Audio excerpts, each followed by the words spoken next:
तो hi everyone, मैं हूं शिवम द्विवेदी और आप देख रहे हैं अपना पसंदीदा चैनल ज्ञानोदय के गुरुजी। मेरे प्यारे बच्चों, आज इस वीडियो में हम लोग यहां पे बात करने वाले हैं आपके सभी महत्वपूर्ण लेखकों के और साथ ही साथ में कवियों के जीवन परिचय के बारे में। अब आपको ये बात बहुत अच्छे से पता है कि अगर आपने गद्य पद्य साहित्य तैयार कर लिया, अगर आप सभी ने तैयार कर लिया है व्याकरण, अगर आप सभी ने तैयार कर लिया है गद्यांश और पद्यांश या फिर अनिवार्य संस्कृत और निबंध और पत्र, तो अब बारी आती है जीवन परिचय की। क्योंकि आपको पता होना चाहिए कि ये ऐसी क्लास है जो आपके बोर्ड के एग्जाम में आपको टॉपर बना करके छोड़ेगी। ये फाइनल अंतिम रिवीजन होगा हमारा और यहां पर हम सारे कवियों के और सारे लेखकों के जो हमारे लिए महत्वपूर्ण हैं उनका जीवन परिचय करेंगे। भाई, इस क्लास के अंदर हमने एक फ्लो चार्ट भी बनाया है, जिस फ्लो चार्ट के माध्यम से हम सारे लेखकों का जीवन परिचय मात्र एक पेज में देख लेंगे और साथ ही साथ में एक पेज में हम लोग सारे कवियों का भी जीवन परिचय देख लेंगे।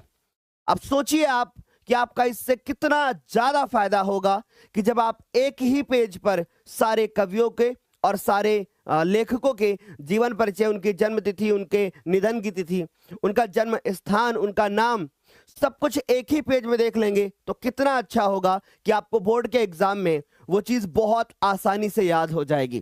तो एक बार फटाफट से मुझे बता दो, क्या मेरी आवाज आ रही है और क्या आप लोग मुझे सुन पा रहे हैं?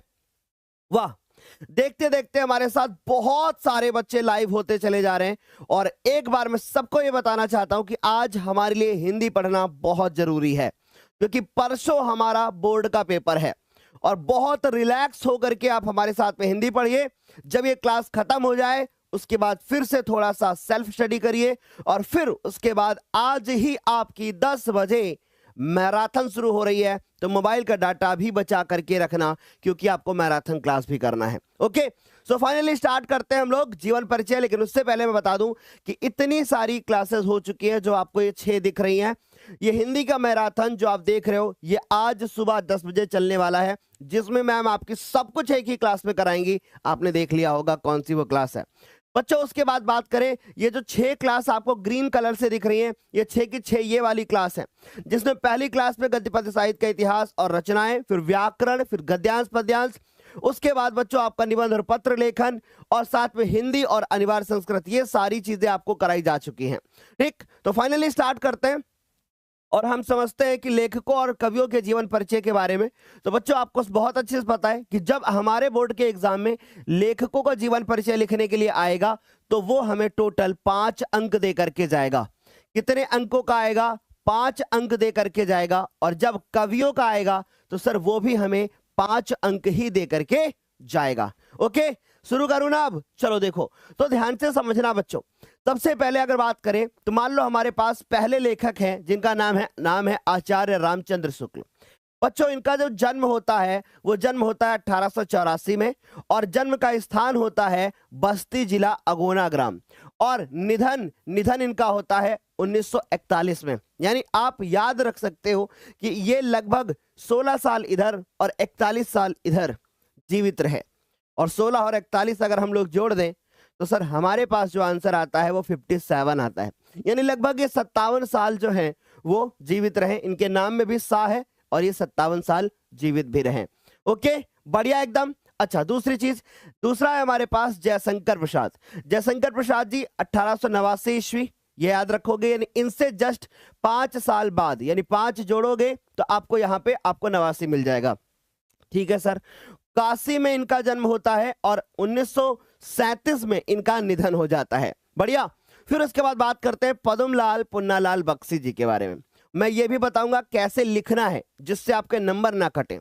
ओके, समझ गए? तो फिर हमने क्या कहा कि पद्मलाल पुन्नालाल बख्शी जी, और ये 1894 ईस्वी में। ठीक, और जबलपुर जो कि पड़ता है मध्य प्रदेश में, तो जबलपुर के खैरागढ़ नामक एक ग्राम में इनका जन्म होता है।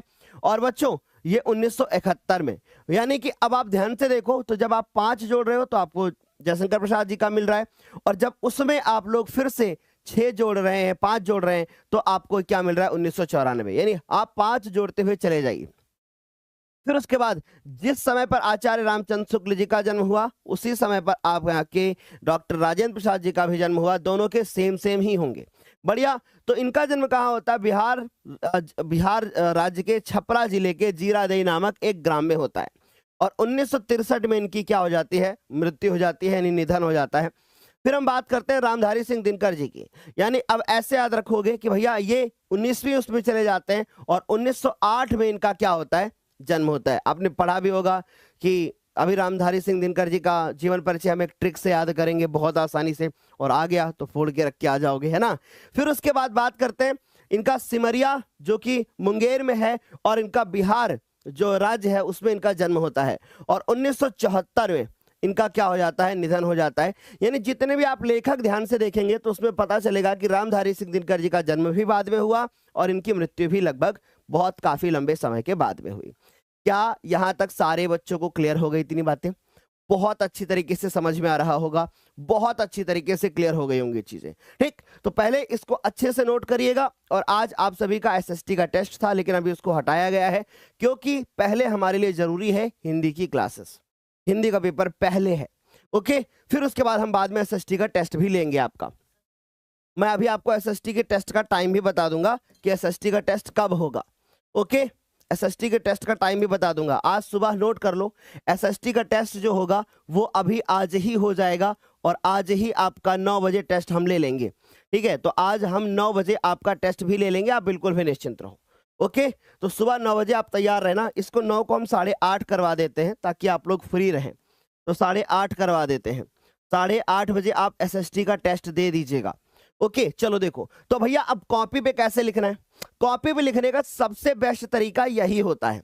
आपको सबसे पहले एक साइड में ऐसे बॉक्स बनाना होगा जिसमें आपको क्या लिखना होगा? नाम लिखना होगा लेखक का, उसके जन्म का स्थान, जन्म की तिथि लिखनी होगी, जन्म का उसका स्थान लिखना होगा और उसके बाद पिताजी का नाम लिखना होगा रवि सिंह, और उसके बाद शिक्षा लिखनी होगी और निधन लिखना होगा। लेकिन एक चीज बहुत ध्यान से सुन लो बच्चों, जितने बच्चे हमारे साथ लाइव हैं सारे बच्चे बहुत ध्यान से सुन लो।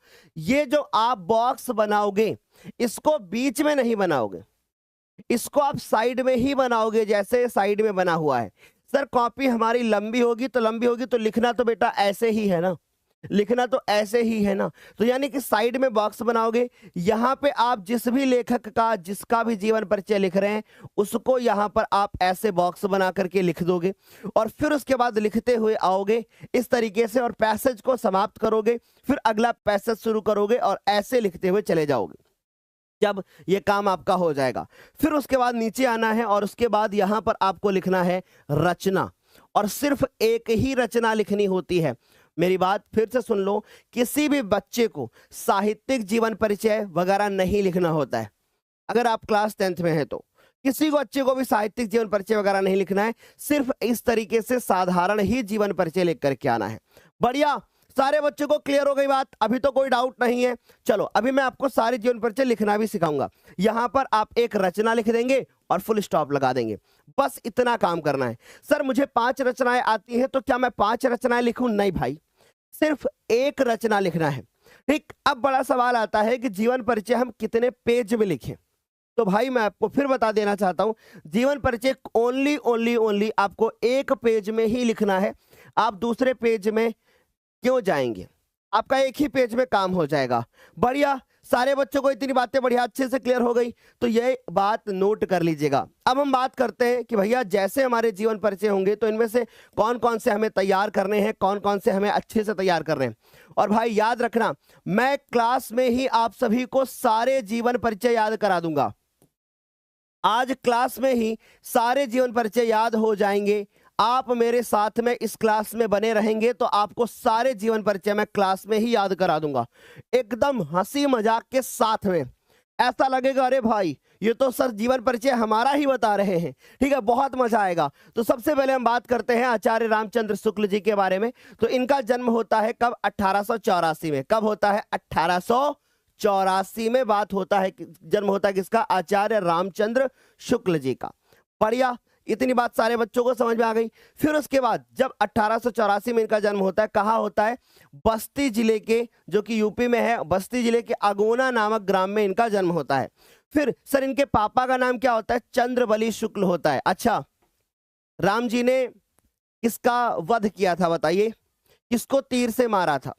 किसको मारा था? बाली को ना, बाली को मारा था ना। बस वैसे याद रखोगे कि रामचंद्र, रामचंद्र से याद रखोगे चंद्रबली, बस याद रहेगा। अब तो नहीं भूलोगे। और इनके नाम में भी चंद्र है, इनके नाम में भी चंद्र है, तो सर चंद्र, चंद्र बली आपका क्लियर हो गया यहां तक। फिर उसके बाद बात करें तो सर शिक्षा इन्होंने एफए, एफए और जो कि इंटरमीडिएट कहलाती थी उस समय पर। बढ़िया, ये बात सारे बच्चों को क्लियर हो गया, बढ़िया, अच्छे से समझ में आया।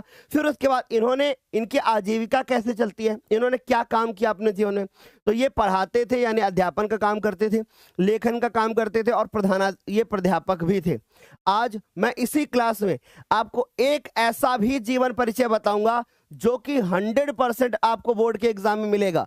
अगर केवल वो वाला ही तैयार कर लिया जाए तो आपका बोर्ड के एग्जाम में पूरा नंबर आएगा। तो इस बात को भी ध्यान रखना बेटा, ठीक। और दूसरी चीज बता देता हूं कि आप जब 18 फरवरी को पेपर देने के लिए जाओगे तो 18 फरवरी को सुबह आपको 3 बजे इसी वाली चैनल पर आपको लाइव आना है, क्योंकि 18 फरवरी को सुबह 3 बजे हम लोग कर रहे होंगे एक बहुत ही बेहतरीन सा सेशन, जहां से आपके बहुत सारे सवाल डायरेक्ट बोर्ड के एग्जाम में आ रहे होंगे। समझ में आ रही बात? चलो भाई, तो यहां तक सारे बच्चों को क्लियर। इनका निधन कब होता है? 1941 में होता है बेटा। मजा आ गई?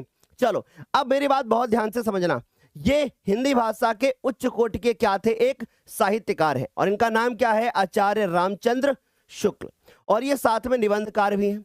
और जब भी आप किसी का भी निबंध लिख रहे होंगे तो कृपया इस बात का विशेष ध्यान रखिएगा कि निबंध लिखते समय पहले आप ये देखिए कि वो क्या है, निबंधकार हैं या समालोचक हैं, ये जो भी कुछ है, तो आप उनके आगे लिख देना हिंदी भाषा के उच्च कोटि के साहित्यकार या निबंधकार। तो थोड़ी सी बड़ाई करना बहुत जरूरी होता है। इससे टीचर को लगता है कि अच्छा, बच्चे को नॉलेज तो है। बढ़िया, सारे बच्चों को समझ में आ गया। चलो, फिर क्या है हमारे पास? गुलाब राय जी कहते हैं, बाबू गुलाब राय जी के अनुसार, बाबूजी गुलाब राय जी कहते हैं कि उपन्यास साहित्य में जो स्थान मुंशी प्रेमचंद जी का है, जो स्थान मुंशी प्रेमचंद जी का है, वही स्थान निबंध में आचार्य रामचंद्र शुक्ल का है। यानी कि ये एक प्रसिद्ध निबंधकार भी हैं, इन्होंने बहुत सारे निबंध भी लिखे हैं। बढ़िया, क्लियर हो गई इतनी बात। आचार्य रामचंद्र शुक्ल जी का जन्म कब होता है? 1884 में। कहां पर? बस्ती जिले के अगोना नामक ग्राम में। मैं ये लिखित दे सकता हूं बच्चों, सेम टू सेम ऐसे ही आप लिख करके आओगे। 100% बोर्ड के एग्जाम में ये वाला सवाल बनने तो वाला है, ठीक है। 100% ये बनेगा ही बनेगा। ऐसा आज तक हुआ ही नहीं है कि कभी इनका जन्म जीवन परिचय पूछा ही ना गया हो। बनेगा बनेगा बच्चों, ठीक। अच्छा, इनके पापा का नाम क्या था भैया? इनके पापा का नाम था चंद्रबली। नाम में ही इनके चंद्र छुपा हुआ है, रामचंद्र, तो इनमें भी चंद्र छुपा हुआ है। और रामचंद्र जी ने बाली जी का वध किया था, इसलिए चंद्रबली हो गया, ठीक। अच्छा, ठीक है सर। इंटरमीडिएट में आते ही इनकी पढ़ाई छूट गई। अच्छा, यानी इंटरमीडिएट में जैसे एडमिशन लिया, इनकी पढ़ाई छूट गई। फिर क्या हुआ? फिर ये सरकारी नौकरी करने लगे। सोचो बेटा, उस समय पे कितना बढ़िया टाइम था कि इंटरमीडिएट में पढ़ाई छूट जाने के बावजूद भी सरकारी मिल जाती थी, और इस समय पर ना बाबा ना, अब तो मिलती ही नहीं है, ठीक। समझ गए? तो सर सरकारी नौकरी ये करने लगे, किंतु स्वाभिमान के कारण यह नौकरी छोड़कर मिर्जापुर के मिशन स्कूल में चित्रकला अध्यापक हो गए। सर स्वाभिमान के कारण, यानी इनको ये नौकरी पसंद ही नहीं थी, फिर इन्होंने छोड़ दी और छोड़ करके ये चित्रकला अध्यापक हो गए, यानी आर्ट जो है वो पढ़ाने लगे। आर्ट इनकी अच्छी रही होगी। फिर क्या होता है? स्क्रीनशॉट ले लिया आपने? स्क्रीनशॉट ले लिया? एक बार फटाफट से बताओ। क्लियर? स्क्रीनशॉट हो गया? चलो देखो, हिंदी, अंग्रेजी, संस्कृत, बांग्ला, उर्दू, फारसी, इन इतनी भाषाओं का ज्ञान इनको स्वाध्याय से हुआ, यानी स्वयं से पढ़ करके। इसीलिए मैं बोलता हूं सेल्फ स्टडी बहुत जरूरी होती है। अच्छा, बाद में ये काशी नागरी प्रचारणी सभा से जुड़ करके शब्द सागर के सहायक और संपादन का कार्य भी इन्होंने संभाला। और उसके बाद इनको हिंदी विभागाध्यक्ष का पद भी मिल गया। कहां पर? काशी विश्वविद्यालय में। और काशी कहां है? सारे बच्चे जानते हो किस कहां की बात हो रही है? बनारस की बात हो रही है ना। बढ़िया, क्लियर हो गया। अच्छा, शुक्ल जी ने लेखन का शुभारंभ किससे किया? कविता से किया, यानी सबसे पहले इन्होंने कविताएं लिखी, ठीक। नाटक लेखन की ओर भी इनकी रुचि रही, परंतु इनकी बुद्धि जो थी वो प्रखर थी, तो इनको आगे लेकर के चली गई निबंध लेखन की तरफ और आलोचना की ओर ये चले गए। निबंध लेखन और आलोचना के क्षेत्र में इनका स्थान सर्वोपरि माना जाता है। ये वाला सवाल आपका बोर्ड के एग्जाम में एमसीक्यू कंफर्म यहां से बन सकता है कि निबंध लेखन और आलोचना के क्षेत्र में किसको सर्वोपरि स्थान दिया गया। तो भैया यहां से एक एमसीक्यू भी बन सकता है, किसको? आचार्य रामचंद्र शुक्ल जी को दिया गया। जितना एक्सपीरियंस बच्चों है हम लोगों को 11-12 सालों से लगातार बच्चों को पढ़ाने का, वो सब कुछ मैं आप सभी के सामने रख करके जाऊंगा, बिल्कुल रख करके जाऊंगा। आप जरा सा भी घबराओ मत, जब तक हम लोग आपके साथ हैं आपको कोई भी नहीं हरा सकता। बहुत अच्छा स्कोर करोगे और पूरा हिंदी का पेपर, एक एक सवाल आपको इसी चैनल से देखने को मिलेगा, ये हमारा वादा है। और बेटा शुक्र मनाओ कि पहला पेपर हिंदी का है, कहीं पहला पेपर गणित का होता मैं तुम्हें एक एक सवाल करा देता, लेकिन फिर भी टेंशन मत लो, 1 दिन का गैप हो या 2 दिन का छोड़ के रख देंगे हम, चाहे कोई भी पेपर हो हमारे पास। ठीक समझ गए? अच्छा, आज तक बना हुआ है जीवन के अंतिम समय पर साहित्य साधना करने वाले शुक्ल जी का जो निधन होता है वो 1941 में हो जाता है, यानी 1884 में इनका जन्म होता है, 1941 में इनकी मृत्यु हो जाती है। लगभग ये 57 साल जो है वो जीवित रहते हैं, ये बात नोट कर लेना। ओके, अब इनकी एक रचना याद रखोगे जो कि क्या है? चिंतामणि। इनको चिंता बहुत होती थी, तो सर चिंतामणि ये इनकी क्या हो जाती है? एक रचना हो जाती है। बढ़िया, एकदम सारे बच्चों को समझ में आ गया? एक बार फटाफट से बता दो, क्लियर सारे बच्चों को? बहुत बढ़िया है ना सर। अब तो कॉपी अलग डिजाइन में आएगी, तो कैसे लिखेंगे जीवन परिचय? बेटा मैंने बताया तो जीवन परिचय कैसे लिखेंगे, इसी तरीके से लिखेंगे जैसे मैंने आपको पीछे बताया है, इसी तरीके से जीवन परिचय आपको लिख के आना है बोर्ड के एग्जाम में। सर कॉपी अलग डिजाइन की होगी बेटा, सीधी ही तो ऐसे होगी, ऐसे ही तो सीधी होगी, ऐसे हमने बोर्ड में बस लगा रखा है, बस है ना, बस आप इसको सीधी ऐसे ही मान करके करके आओ। ठीक, तो सर आचार्य रामचंद्र शुक्ल जी का जीवन परिचय हमने देख लिया है। अगला जीवन परिचय आता है हमारे पास जयशंकर प्रसाद जी। इनके नाम में शंकर छुपा हुआ है, अभी देखना इनके काम भी शंकर जैसे होंगे। तो सर जयशंकर प्रसाद जी अगर बात करें तो सर इनका जन्म 1889 में होता है, यानी जस्ट हमारे 5 साल बाद, यानी रामचंद्र जी का जन्म पहले हुआ और जयशंकर जी का बाद में हुआ, 5 साल बाद हुआ। ठीक, अच्छा सर इनका जन्म स्थान कहाँ होता है? काशी, यानी काशी में इनका जन्म होता है, जहां पे रामचंद्र जी ने अपना सारा स्वाध्याय और सारी बाकी चीजें करी, वहीं पे इनका जन्म भी होता है। अच्छा, इनके पिता का नाम क्या था? देवी प्रसाद। भैया देखो, उधर रामचंद्र थे और चंद्रबली थे, इधर जयशंकर है और देवी हैं। समझ में आ रही बात? जयशंकर है और देवी है, तो ऐसे भूलोगे नहीं आप लोग, है ना। शंकर से देवी याद रहेगा, भूलोगे तो नहीं ना। बढ़िया। सर क्या हमको बोर्ड एग्जाम में साहित्यिक परिचय, भाषा शैली लिखना होता है? नहीं लिखना होता है बेटा, आपको जीवन परिचय ऐसे ही लिखना होगा साधारण तरीके से। आप कक्षा 10 के बच्चे हो, कक्षा 12 के नहीं। ठीक, समझ गए बात को? क्लियर इतनी बात? अच्छा, इनको अंग्रेजी, फारसी, उर्दू, हिंदी, संस्कृत का स्वाध्याय भी इन्होंने किया।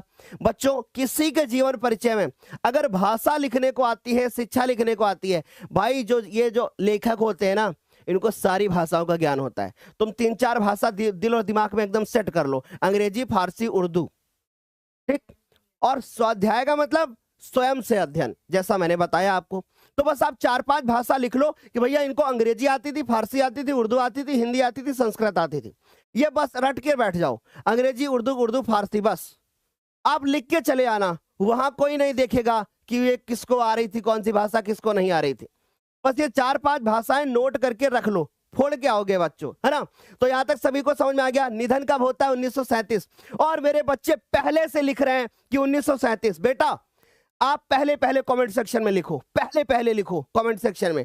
ठीक, आगे बात समझ में, तो मुझे पता चलेगा कि हाँ जी भाई आपको तैयार है। और बस आपको ये लिखना है 4-5 बातें, फिर आपको लिखना है, देखो जयशंकर प्रसाद जी बहुमुखी प्रतिभा के धनी साहित्यकार थे। इनका जन्म कब होता है? 1889 में होता है और काशी के सुंघनी साहू नामक एक परिवार में होता है। और यह परिवार कैसा था? एक वैश्य परिवार था।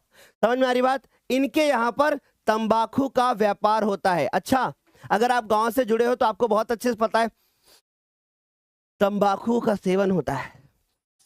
सुंघनी साहू परिवार में तंबाकू सूंघी जाती है, समझ गए? तो सर ऐसे याद करने का तरीका भी हो गया कि सुंगनी साहू परिवार में इनका जन्म होता है और इनके यहाँ पे तंबाकू का एक व्यापार हुआ करता था। इनके घर में तंबाकू जो है बनती थी और उसके बाद उसको बेचे भी जाती थी।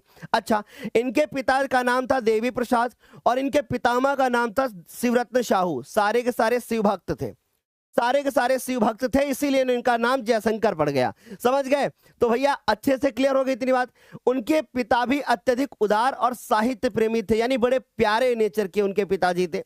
फिर उसके बाद बचपन जी का जो प्रसाद जी का जो बचपन है वो बहुत ज्यादा सुखमय था, क्योंकि इनके घर में व्यापार हुआ करता था। किसका व्यापार हुआ करता था? तंबाकू का व्यापार हुआ करता था। लेकिन बाल्यकाल में उन्होंने अपनी माता जी के साथ धारा क्षेत्र और ओंकारेश्वर, पुष्कर, उज्जैन, ब्रज आदि तीर्थ यात्राएं भी करी। यानी अगर मैं कुल मिलाकर के छोटी बातों को समझूं तो मैं ये देख पा रहा हूं कि भैया ये जयशंकर प्रसाद जी का जन्म होता है 1889 में, इनका निधन होता है 1937 में। क्लास में तुमको याद करा दूंगा हर छोटी छोटी चीज, एक एक छोटी छोटी चीज तुम्हें क्लास में याद करा दूंगा। इनके पिताजी का नाम था देवी प्रसाद, नाम में इनके जयशंकर है, इनके पिताजी के नाम में देवी प्रसाद है। इनका जन्म 1889 में होता है, मृत्यु 1837 में होती है। और इनके पितामह का नाम था शिवरत्न साहू। इनके घर में तंबाकू का व्यापार हुआ करता था। आप सभी को पता है कि शंकर जी नशीले पदार्थ का सेवन करते हैं, तो इनके घर में तंबाकू बनती थी। समझ में आ रही बात? तंबाकू बनती थी इनके घर में। तो जब तंबाकू बनती थी, ये बचपन इनका बहुत सुखमय बीता। ये अपनी मम्मी के साथ यानी माता जी के साथ ओंकारेश्वर और इसी तरीके से बहुत सारे इन्होंने तीर्थ यात्राएं करी। लेकिन अब इनकी जिंदगी में आता है बड़ा मोड़। अब इनकी जिंदगी में आता है बड़ा मोड़, और जब बड़ा मोड़ आता है इनकी माता जी का निधन हो जाता है। ठीक आ रही मेरी बात समझ में? इनकी माता जी का क्या हो जाता है? निधन हो जाता है।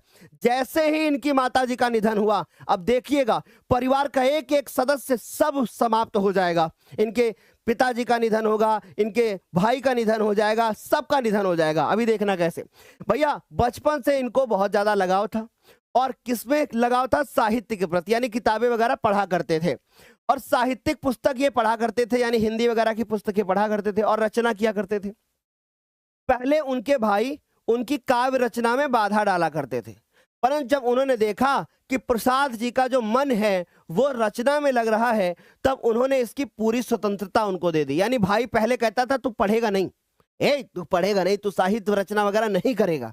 लेकिन बाद में भाई को लगा कि नहीं भाई, मेरा छोटा भाई तो बहुत ज्यादा मेहनती है ना। तो इसके बाद उन्होंने छूट दे दी, स्वतंत्रता दे दी। फिर क्या हुआ? प्रसाद जी ने स्वतंत्र रूप से काव्य रचना के मार्ग पर वो आगे बढ़ने लगे। इसी बीच उनके बड़े भाई क्या थे? शिव शंभू रत्न। सोचो, इनका नाम जयशंकर, पापा का नाम देवी प्रसाद, पितामह का नाम शिवरत्न, भाई का नाम शंभू रत्न। भाई सबके सब शिव वाले ही हैं क्या? समझ में आ रही बात? तो भाई इनके क्या थे? इनके भाई थे शंभू रत्न। समझ गए? निधन हो गया जब इनके भाई का, तो इनके घर की स्थिति बहुत ज्यादा खराब हो गई, और जो इनके घर में तंबाकू का व्यापार होता था वो भी नष्ट हो गया, खत्म हो गया। अब इनको अपनी सारी पैतृक संपत्ति बेचनी पड़ गई। बोलो क्या सभी को समझ में आया? सारी पैतृक संपत्ति इनको बेचनी पड़ गई, और जब इनको सारी पैतृक संपत्ति बेचनी पड़ी, अब क्या होता है देखो। तो बाद में ये इनको कर्ज से मुक्ति मिली, पर वे क्षय रोग का शिकार हो गए और मात्र 47 वर्ष की आयु में 15 नवंबर 1937 को इस संसार से विदा हो गए। क्या तुम चाहते हो कि मात्र 1 मिनट में पूरा जीवन परिचय बोल के याद करा दूं? बोलो क्या चाहते हो कि बोल के याद करा दूं? बोलो, बताऊं? सुनो ध्यान से। जयशंकर प्रसाद जी का जन्म होता है 1889 में बस्ती जिले के अगोना नामक ग्राम में। इनके पिताजी का नाम होता है देवी प्रसाद और इनके पितामह का नाम होता है शिवरत्न साहू। इनके भाई शंभू रत्न थे, यानी सारे के सारे शिव भक्त ही थे, क्योंकि इनका परिवार ही शिव भक्त वाला था। समझ गए? ये इनका बचपन बहुत सुखमय बीता। पहले इन्होंने अपनी माता जी के साथ बहुत सारी यात्राएं की, लेकिन जब ये यात्रा से लौटे इनकी माता जी का निधन हो गया। इनके घर में तंबाकू का व्यापार हुआ करता था, लेकिन कुछ समय के बाद इनके भाई की मृत्यु हो जाती है, यानी कि निधन हो जाता है। जब इनके भाई का निधन हो गया, उसके बाद इनके घर की आर्थिक स्थिति बहुत खराब हो गई, और जब घर की आर्थिक स्थिति खराब हो गई तो इनको अपनी सारी पैतृक संपत्ति बेचनी पड़ी, और जब सारी पैतृक संपत्ति बेचनी पड़ी उसके बाद इनको कर्ज से मुक्ति मिली। लेकिन कुछ समय के बाद बहुत कम आयु में इनका निधन हो जाता है क्षय रोग के कारण 1937 में। इस प्रकार ये हमारा जीवन परिचय कंप्लीट होता है। और जयशंकर प्रसाद से रिलेटेड आप बहुत सारी रचनाएं हैं, उनमें से एक रचना याद कर सकते हैं, चंद्रगुप्त। आपको बोर्ड के एग्जाम में एक ही लिख करके आनी है। आई होप ये आपके 5 नंबर मात्र 1 मिनट में पूरे हो गए होंगे कंप्लीट। बोलो क्या समझ में आ गई बात? बढ़िया एकदम। तो हमने एक रचना बोर्ड के एग्जाम में लिख के आनी हमें बस, लेकिन हमने बहुत सारी इसलिए लिख दी ताकि आप याद कर सको। देखो, चंद्रगुप्त, स्कंदगुप्त, आजाद शत्रु, ध्रुव स्वामिनी, जन्मेजय का नाग यज्ञ, ये इनकी ही रचनाएं हैं। ये सारे के सारे नाटक है बच्चों। समझ में आ रही बात? फिर से बताता हूं कि चंद्रगुप्त, स्कंदगुप्त, आजाद शत्रु, ध्रुव स्वामिनी, जन्मेजय होता है, जन्माजय नहीं होता है, जन्मेजय। जन्मेजय का नाग यज्ञ। उसके बाद कंकाल, तितली, इरावती, आंधी, इंद्रजाल, आकाशदीप, छाया, कामायनी, झरना, लहर, आंसू। ठीक, ये सारी इनकी रचनाएं हैं। एक रचना बोर्ड के एग्जाम में लिख करके आनी है बस, सारी नहीं लिखनी है आपको। बोलो क्या समझ गए यहां तक? एक बार सारे बच्चे फायर इमोजी के साथ मुझे बताओगे कि हां जी सर, मुझे बहुत अच्छे से समझ में सारी चीजें आ गई। एक बार सारे बच्चे बताओगे, सारे बच्चे। ठीक, चले। अब कुछ बच्चे कह रहे हैं सर 48 होना चाहिए। बेटा एक बात बताओ, अगर तुम्हारा 90 में जन्म हुआ तो 90 में अगर जन्म होता है और 95 में मान लो मृत्यु हो जाती है तो कितने साल जीवित रहे? कितने साल जीवित रहे? जोड़ के देख लेना। ठीक, आगे बात समझ में? चलो अब हम बात करते हैं पद्मलाल पुन्नालाल बख्शी जी, इनके बारे में बात करते हैं। ये हमारे बोर्ड के एग्जाम के लिए सबसे महत्वपूर्ण जीवन परिचय है, पद्मलाल पुन्नालाल बख्शी। चलिए इसके बारे में बात करते हैं मेरे प्यारे बच्चों। पद्मलाल पुन्नालाल बख्शी 27 मई 1994, यानी कि हमें याद रखना है 1884, 1884 रामचंद्र शुक्ल, 1889 जयशंकर प्रसाद। फिर उसके बाद फिर 5 जोड़ दो, इसमें 5 जोड़ा, ये मिल गया, इसमें फिर 5 जोड़ दिया हमने, जैसे हमने फिर 5 जोड़ा 1894। अब आ गए हम पुन्नालाल बख्शी पे। कितने बेहतरीन ट्रिक से आपको समझ में आ गए सारी चीजें। 27 मई 1994, 1894 में इनका जन्म होता है जबलपुर, जो कि कहां है? मध्य प्रदेश में, जबलपुर के खैड़ागढ़ नामक स्थान में इनका जन्म होता है। इनके पिताजी का नाम पुन्नालाल बख्शी था, इनका नाम था पद्मलाल। यानी कि पुन्नालाल बख्शी जी का जब बेटा पैदा हुआ तो उन्होंने अपने उसके नाम के आगे पद्म लगा दिया। तो याद कर लिया आपने अच्छे से। चलो देखो फिर क्या हुआ। इन्होंने शिक्षा कौन सी ग्रहण करी? इन्होंने ग्रहण करी बीए। नाम में बख्शी था तो इन्होंने सोचा चलो हम बीए कर लेते हैं। समझ में आ रही है बात? तो इन्होंने बीए किया। क्लियर यहां तक? चलो आगे देखो। 27 दिसंबर 1971 को इनका जन्म होता है। ये बात बहुत अच्छे से नोट करिएगा। तो भाई ये काफी साल जीवित रहे, लगभग 16 साल उधर जीवित रहे और 71 साल इधर जीवित रहे। जोड़ लेंगे आपको पता चल जाएगा कितने वर्ष जीवित रहे। तो इस तरीके से 5 बातें आपको लिख के आनी है। अब सुनिएगा ध्यान से। पद्मलाल पुन्नालाल बख्शी जी का जन्म कब होता है? 27 मई 1894 ईस्वी में। कब? जबलपुर के खैड़ागढ़। बेटा इसके बाद तुम्हें जीवन परिचय की 1% भी टेंशन नहीं होगी, ये गारंटी हमारी है। सारे जीवन परिचय तुम्हें ट्रिक से याद करा देंगे मात्र केवल 1 मिनट के अंदर। लेकिन मैं जानता हूं कि जब तक तुम कॉपी पर लिखोगे नहीं तब तक तुम्हें नंबर मिलेगा नहीं। इसलिए सिर्फ याद करना ही तुम्हारा उद्देश्य नहीं है, ऐसे भी समझना उद्देश्य है तुम्हारा। समझ गए? तो हमने कहा कि पद्मलाल पुन्नालाल बख्शी जी का जन्म होता है 1894 में जबलपुर के खैड़ागढ़ नामक स्थान में। इनके पापा का नाम था पुन्नालाल बख्शी और बाबा का नाम था उमराव बख्शी। पुन्नालाल उमराव, समझ गए? ये साहित्य प्रेमी थे भाई। जितने भी लेखक होते हैं उनके परिवार में कोई ना कोई साहित्य प्रेमी होता ही है। तुम सब में लिख के आ सकते हो कि इनके पापा साहित्य प्रेमी थे। समझ में आ रही बात? आगे चले। अच्छा देखो फिर क्या था। इनकी माता को भी साहित्य से प्रेम था। इनकी माता को भी साहित्य से प्रेम था। इनकी माता को पद्मलाल पुन्नालाल बख्शी से था कि नहीं था, पर साहित्य से जरूर था। फिर उसके बाद परिवार के साहित्यिक वातावरण के प्रभाव के कारण वे विद्यार्थी जीवन में ही कविताएं रचते थे।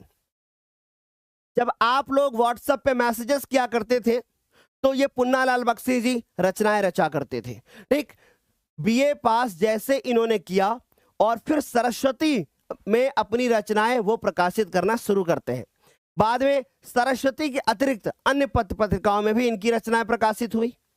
इनकी प्रथम कहानी जो है वो है तारणी। यहां से बोर्ड के एग्जाम में एक एमसीक्यू पक्का हो गया। एक एमसीक्यू पक्का हो गया कि तारणी किसकी रचना है। बेटा ना जाने आज ऐसी कौन सी चीज मैं बता दूं जो तुम्हारे पेपर में परसों रखी हुई हो, इसलिए बेशक आपको लग रहा हो कि भैया हमें ये चीज पहले से आती है, लेकिन मोबाइल को दूर रख दो और ऐसे बैठ जाओ चुपचाप और सिर्फ मेरी तरफ देखो, मेरी लिपसिंग देखो, मेरी आंखें देखो, मेरी हाथ कहां जा रहे, क्या मैं बता रहा हूं उसको ध्यान दो। पता नहीं कौन सी चीज आज मैं बता दूं जो तुम्हारे परसों पेपर में रखी हुई हो जाए। ठीक, तो सर यहां से तुम्हारा एक एमसीक्यू कंफर्म होता है।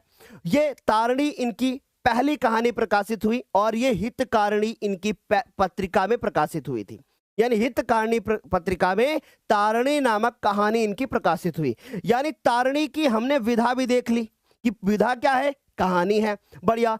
1911 ईस्वी में प्रकाशित हुई इनकी ये कहानी। बख्शी जी की प्रसिद्धि का मुख्य आधार आलोचना और निबंध लेखन था, यानी निबंध और आलोचना लिखते थे जैसे हमारे रामचंद्र शुक्ल जी लिखते थे। साहित्य का महान साधक 1971 को परलोकवासी हो गया। कभी कभी बच्चे क्या लिख देते हैं, मृत्यु। बेटा मृत्यु लिखना थोड़ा सा अजीब होता है, मृत्यु नहीं लिखा जाता है। आप या तो निधन लिखिए या लिखिए परलोकवासी हो गया, इस तरीके की चीजें आप लिख कर के आओ। बोलो क्या सारे बच्चों को क्लियर? बहुत अच्छे से, बहुत अच्छी बात है, बढ़िया से क्लियर हो गया। अब उसके बाद बख्शी जी के बारे में कुछ बातें और लिखनी है, वो हमें अच्छे से पता होनी चाहिए। बख्शी जी, अब चाहो तो इसको ना भी लिखो, कोई भी दिक्कत नहीं है। ठीक, तो मैं इसको यहां से हटा ही देता हूं ताकि आपको ज्यादा बड़ा लगे ही ना, समझ गए? हटा देता हूं।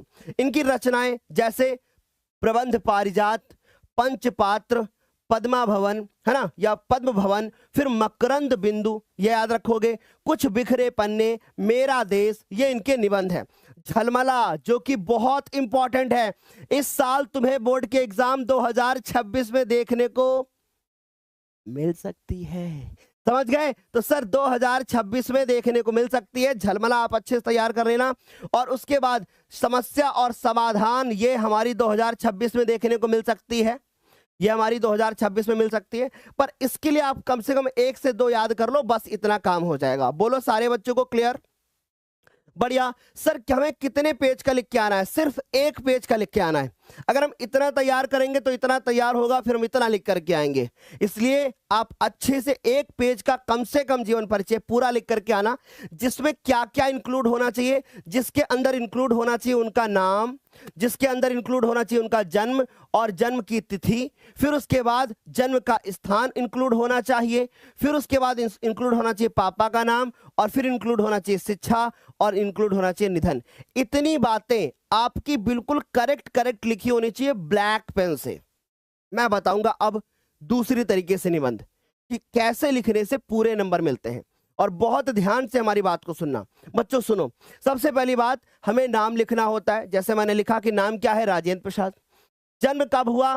3 दिसंबर 1884, यानी ये वही जन्म स्थान है जब रामचंद्र जी का जन्म जो स्थान है वही वाला सेम टू सेम इनका भी है। ठीक है सर। जन्म स्थान बिहार राज्य के छपरा जिले में इनका क्या होता है? जन्म होता है। और जीरादेई नामक इनका ग्राम होता है, और जीरादेई नामक ग्राम में इनका जन्म होता है। पापा का नाम होता है इनके महादेव सहाय, यानी नाम इनका है राजेंद्र प्रसाद और पापा का नाम है महादेव सहाय। शिक्षा इन्होंने एमए किया और साथ में एलएलबी भी किया।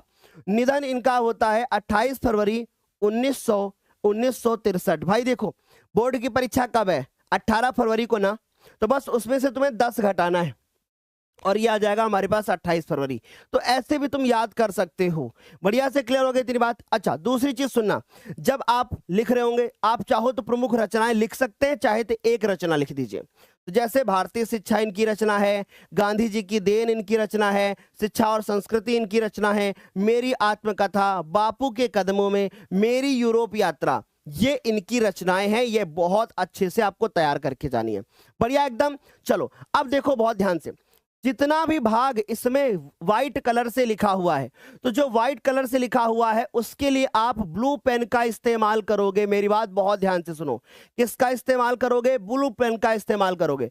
जो कि आपको यहां पर कलर में दिख रहा है जैसे ऑरेंज कलर, तो उसके लिए आप ब्लैक पेन का इस्तेमाल करोगे। यानी कौन सी चीज कौन से पेन से लिखनी है इसका भी ध्यान रखना है आपको, क्योंकि जो मेन बातें होती हैं, जब बच्चों आप काले पेन से लिखते हो ना, तो टीचर की नजर सीधे उसी के ऊपर जाती है। और एक बात बता देता हूं, ऐसी टिप्स देता हूं जो तुम्हें सारे पेपर्स में करनी है। और सुनो ध्यान से, जो आप सभी का जो एकदम मेन कॉन्सेप्ट होगा, जिसमें आपको लगता है कि 1% कोई गलती नहीं है, उसी को ब्लैक पेन से लिखना और किसी हाइलाइटर का इस्तेमाल मत करना। अगर हाइलाइटर का इस्तेमाल किया तो फिर दिक्कत हो जाएगी। बढ़िया, समझ में आ रही बात? अच्छे से क्लियर हो गया ना? बहुत अच्छे से। देखो, तो हमने कहा सफल राजनीतिज्ञ, यानी ये राजनीति में भी उतरे थे, है ना, डॉक्टर राजेंद्र प्रसाद जी, और प्रतिभा संपन्न साहित्यकार, देश रत्न से सम्मानित डॉक्टर राजेंद्र प्रसाद जी का जो जन्म है वो होता है 1884 में। कहां पर? बिहार राज्य के छपरा जिले के जीरादेई नामक ग्राम में होता है। बढ़िया, इतनी बात सारे बच्चों को समझ में आ गई? इतनी बात एक बार फटाफट से बता दो, अच्छे से क्लियर है ना? सारे बच्चों को समझ में आ गया ना? किसी बच्चे को कोई दिक्कत तो नहीं? फिर देखो क्या है, फिर हमने लिखा कि इनके पिताजी का नाम का क्या होता है? महादेव सहाय होता है। इनका परिवार गांव के संपन्न और प्रतिष्ठित कृषक परिवारों में हुआ था। यानी जितने भी अभी तक जीवन परिचय पढ़े हैं, सबको कुछ न कुछ दिक्कत हुआ करती थी, पर ये संपन्न परिवार में आते थे। तभी तो भारत में जो है इनको सम्मानित किया गया, तभी तो इनको देश रत्न पुरस्कार मिला। तो हमने क्या देखा कि भैया कृषक परिवारों से होता था। ये अत्यंत मेधावी एक छात्र हुआ करते थे। इन्होंने कलकत्ता विश्वविद्यालय से एमए किया, जो कलकत्ता कहाँ है? पश्चिम बंगाल में है। और कानून की डिग्री इन्होंने एलएलबी भी ग्रहण करी। बस कुछ बातों को ध्यान रखना है, पूरे नंबर तुमको मिलकर के आएंगे, ठीक? फिर क्या होता है? सदैव प्रथम श्रेणी में ये उत्तीर्ण होने वाले डॉक्टर राजेंद्र प्रसाद ने मुजफ्फरपुर के एक कॉलेज में अध्यापन का कार्य भी इन्होंने किया। यानी ये टीचर भी रह चुके हैं। इन्होंने 1911 में वकालत शुरू करी, क्योंकि इन्होंने एलएलबी भी की थी। और 1920 तक ये कोलकाता और पटना में वकालत का कार्य कर रहे थे, है ना? उसके पश्चात वकालत छोड़ दिया और ये देश की सेवा करने लगे। 1920 जिस समय पे भारत में असहयोग आंदोलन छिड़ा हुआ था, उस समय पर राजेंद्र प्रसाद जी असहयोग आंदोलन में गांधी जी के साथ बहुत हेल्प कर रहे थे। ये बात भी आप अच्छे से लिख सकते हो। इनका झुकाव प्रारंभ से ही राष्ट्र सेवा में था, इसीलिए भारत में राष्ट्रवाद नामक चैप्टर में इनकी बहुत जिक्र इनका किया गया है। फिर उसके बाद देखो 1917 में गांधी जी के आदर्शों और सिद्धांतों से प्रभावित होकर के जो एक चंपारण आंदोलन चल रहा था नील की खेती से संबंधित, उस चंपारण आंदोलन में इन्होंने गांधी जी का साथ दिया और सक्रिय भाग भी लिया चंपारण आंदोलन में, है ना? ये आपने एसएसटी में पढ़ा भी होगा। वकालत को छोड़ करके पूर्ण रूप से ये राष्ट्रीय स्वतंत्रता संग्राम में कूद गए। समझ में आ रही बात? कई बार इन्होंने जेल की यातनाएं भी झेली, यानी बहुत बार ये जेल भी गए। अभी मैं पूरा एक बार रिपीट कर दूंगा मात्र 1 मिनट के अंदर। कई बार ये जेल भी गए। इन्होंने विदेश में जाकर भारत के पक्ष को विश्व के सम्मुख रख दिया। डॉक्टर राजेंद्र प्रसाद जी 3 बार भारतीय राष्ट्रीय कांग्रेस के सभापति भी रहे। समझ में आ रही बात? अच्छे से क्लियर हो गया? अब मैं बताता हूं, ये राजनीतिज्ञ भी थे। जब भारतीय राष्ट्रीय कांग्रेस की स्थापना होती है उससे 1 साल पहले इनका जन्म होता है। यानी भारतीय राष्ट्रीय कांग्रेस की स्थापना होती है 1885 में, इनका जन्म होता है 1884 में। इतना बढ़िया ट्रिक बना दिया हमने। फिर उसके बाद 1962 तक भारत के ये राष्ट्रपति भी रहे, और आपको पता होना चाहिए भारत के पहले राष्ट्रपति जी भी यही हैं, और इनको भारत रत्न से सम्मानित भी किया गया। राजेंद्र प्रसाद जी की मृत्यु जो है 1963 में हो जाती है। यानी जब इनको सम्मानित किया जाता है उसके मात्र 1 साल बाद इनकी मृत्यु यानी कि इनका निधन हो जाता है। लगा दो फायर इमोजी एक बार, लगा दो एक बार फायर इमोजी, फिर मैं पूरा रिवाइज कर दूंगा। भारतीय शिक्षा, गांधी जी की देन, शिक्षा और संस्कृत, मेरी आत्मकथा, बापू के कदमों पर, मेरी यूरोप यात्रा, ये इन्हीं की रचनाएं हैं। अगर आप बोलो तो मैं मात्र 1 सेकंड के अंदर इसको पूरा रिवाइज करवा दूं। चलो सुनो ध्यान से।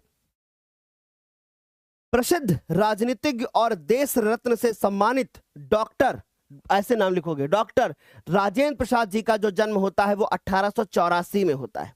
1884 में इनका जन्म होता है बिहार राज्य के छपरा जिले में। समझ में आ रही है बात? बिहार राज्य के छपरा जिले में इनका जन्म होता है। ये एक बहुत ही प्रसिद्ध परिवार से थे।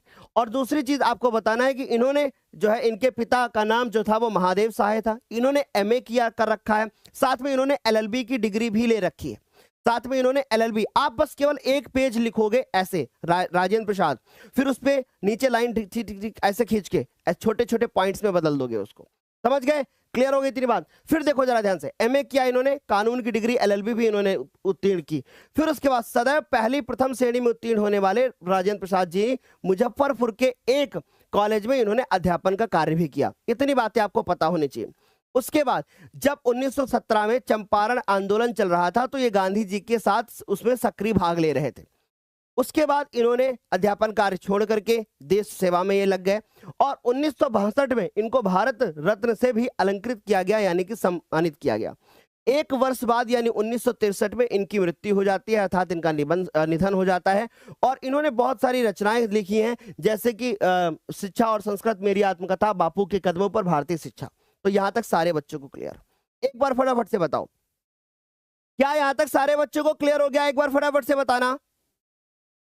बहुत बढ़िया सर, मैंने सिर्फ आचार्य रामचंद्र शुक्ल, जयशंकर प्रसाद, राजेंद्र प्रसाद जी का जन्म जीवन परिचय ही याद किया। बेटा कम से कम 5 आप लेखकों का जीवन परिचय याद करके जाइए। रामधारी सिंह दिनकर जी का भी याद करके जाइए, बहुत इंपॉर्टेंट है। ये 5 तो कम से कम आपको तैयार होने चाहिए। 5 तैयार होंगे तो आपके 100% आपके नंबर कंफर्म हो जाएंगे। ठीक, चलो अब रामधारी सिंह दिनकर जी के बारे में बात करते हैं। इनका जन्म कब होता है? ये 1900 में पहुंच गए, यानी कि सर 1908 में ये पहुंच गए। ठीक, उसके बाद मुंगेर बिहार में इनका क्या होता है? जन्म होता है। और इनके पापा का नाम था रवि सिंह। इनके नाम में भी क्या छुपा हुआ है? इनके नाम में भी छुपा हुआ है राम। राम राम से याद रखोगे रवि। समझ में आ रही बात? और इन्होंने BA किया कहां से? पटना से किया। BA किया कहां से? पटना से किया। ठीक, इतनी बात सारे बच्चों को समझ में आ गई। और 24 अप्रैल को 1974 को इनका निधन हो जाता है। इन्होंने रेणुका, रसवंती, उर्वशी, कुरुक्षेत्र रचनाएं की। अब बापू हुंकार, अब मेरी बात सुनिएगा, मान लो तुम्हें ये नहीं याद हो रहा है, मात्र 1 सेकंड के अंदर कैसे याद कर सकते हो मैं बताता हूं तुम्हें, बहुत ध्यान से समझना। सन 1908 सिमरिया, बहुत ध्यान से सुनना, सन 1908 सिमरिया ग्राम जिला मुंगेर बिहार। प्रकट हुए साहित्य जगत में दिनकर जी मानो तनुधार। ठीक, सुनिएगा मैं फिर से बताता हूं। मैंने कहा सन 1908 सिमरिया ग्राम जिला मुंगेर बिहार। सन 1908 सिमरिया ग्राम जिला मुंगेर बिहार। प्रकट हुए साहित्य जगत में दिनकर जी मानो तनुधार। और BA पास किया पटना से, ज्ञात हुआ कविता का सार, और रचे रेणुका और रसवंती, कुरुक्षेत्र बापू हुंकार। बस याद हो गया, सारे बच्चे खुद ही लिखने लगे। क्या यहां तक सारे बच्चों को क्लियर हो गई बात? अच्छे से समझ में आ गई बात? अब मेरी बात बहुत ध्यान से सुनना, बहुत ध्यान से सुनो। सन 1908 सिमरिया ग्राम जिला मुंगेर बिहार। प्रकट हुए साहित्य जगत में दिनकर जी मानो तनुधार। और BA पास किया पटना से, ज्ञात हुआ कविता का सार, और रचे रेणुका और रसवंती, कुरुक्षेत्र बापू हुंकार। और इसी तरीके से इनकी बहुत सारी और रचनाएं भी हैं, जैसे संस्कृत के 4 अध्याय, मिट्टी की ओर, रश्मरथी, परशुराम की प्रतीक्षा। इतने पॉइंट्स आपको अच्छे से तैयार रखना है। बोलो क्या यहां तक सारे बच्चों को क्लियर हो गई इतनी बातें?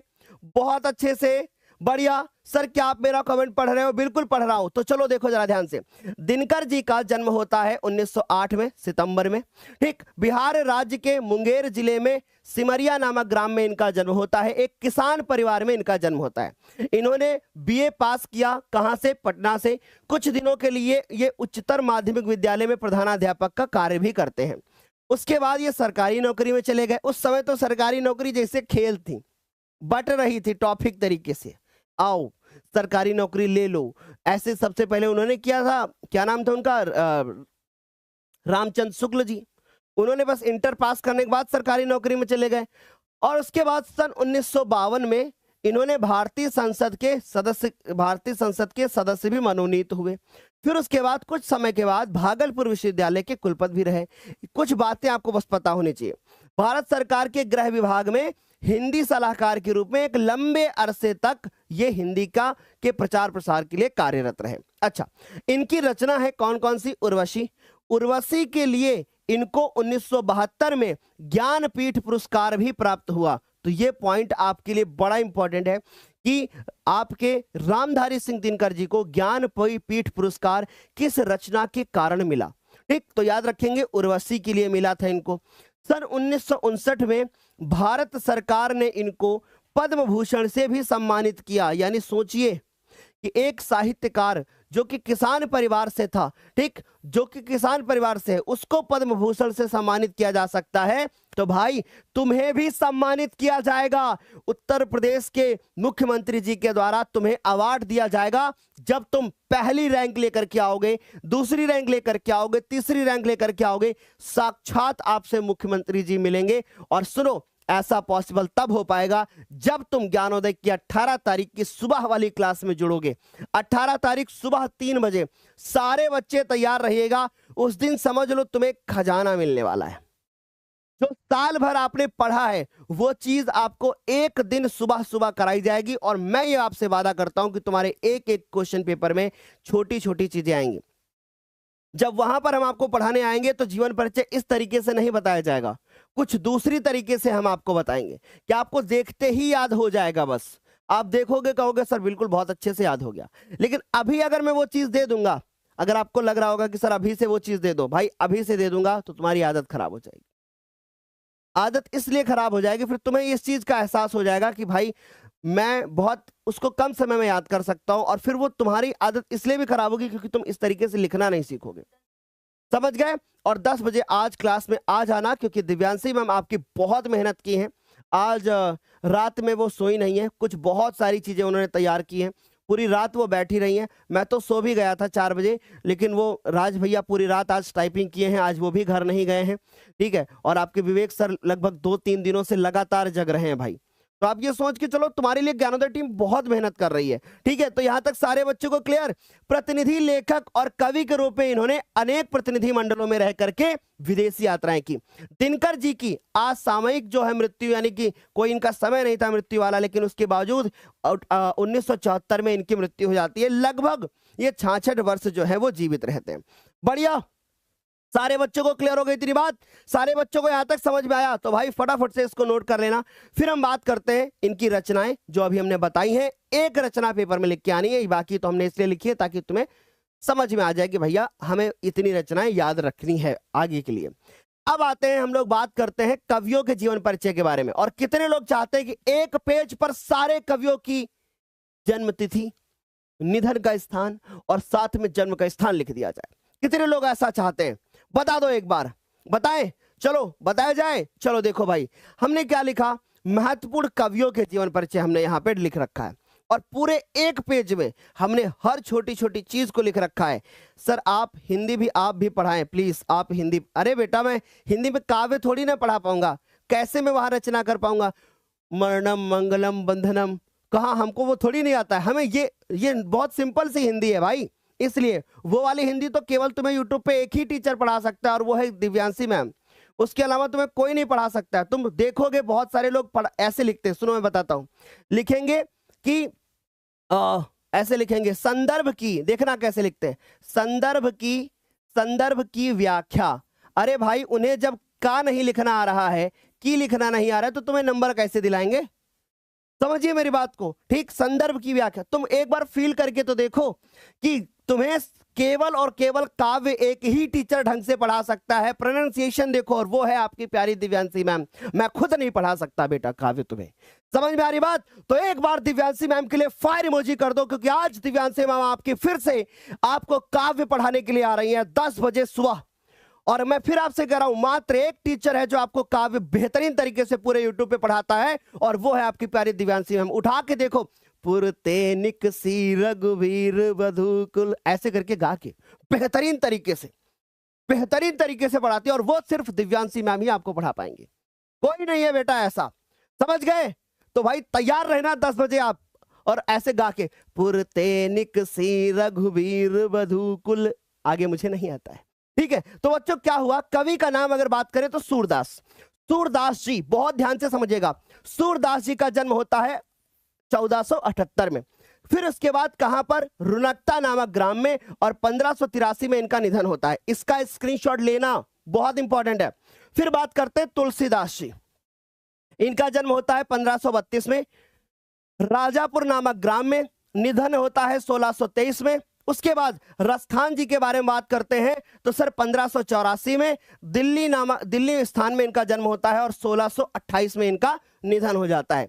यानी अगर आप बहुत अच्छे से नोटिस कर रहे होंगे तो ये जितने भी जीवन परिचय लिखे हैं उनकी अगर आप ध्यान से देखो तो आप ऐसे याद करो, सूर तुलसी रसखान बिहारी, सूर तुलसी रसखान बिहारी, और आप देखो 78, फिर उसके बाद आपका 32, फिर उसके बाद 48, फिर उसके बाद 95, बढ़ता हुआ क्रम दिख रहा है आपको।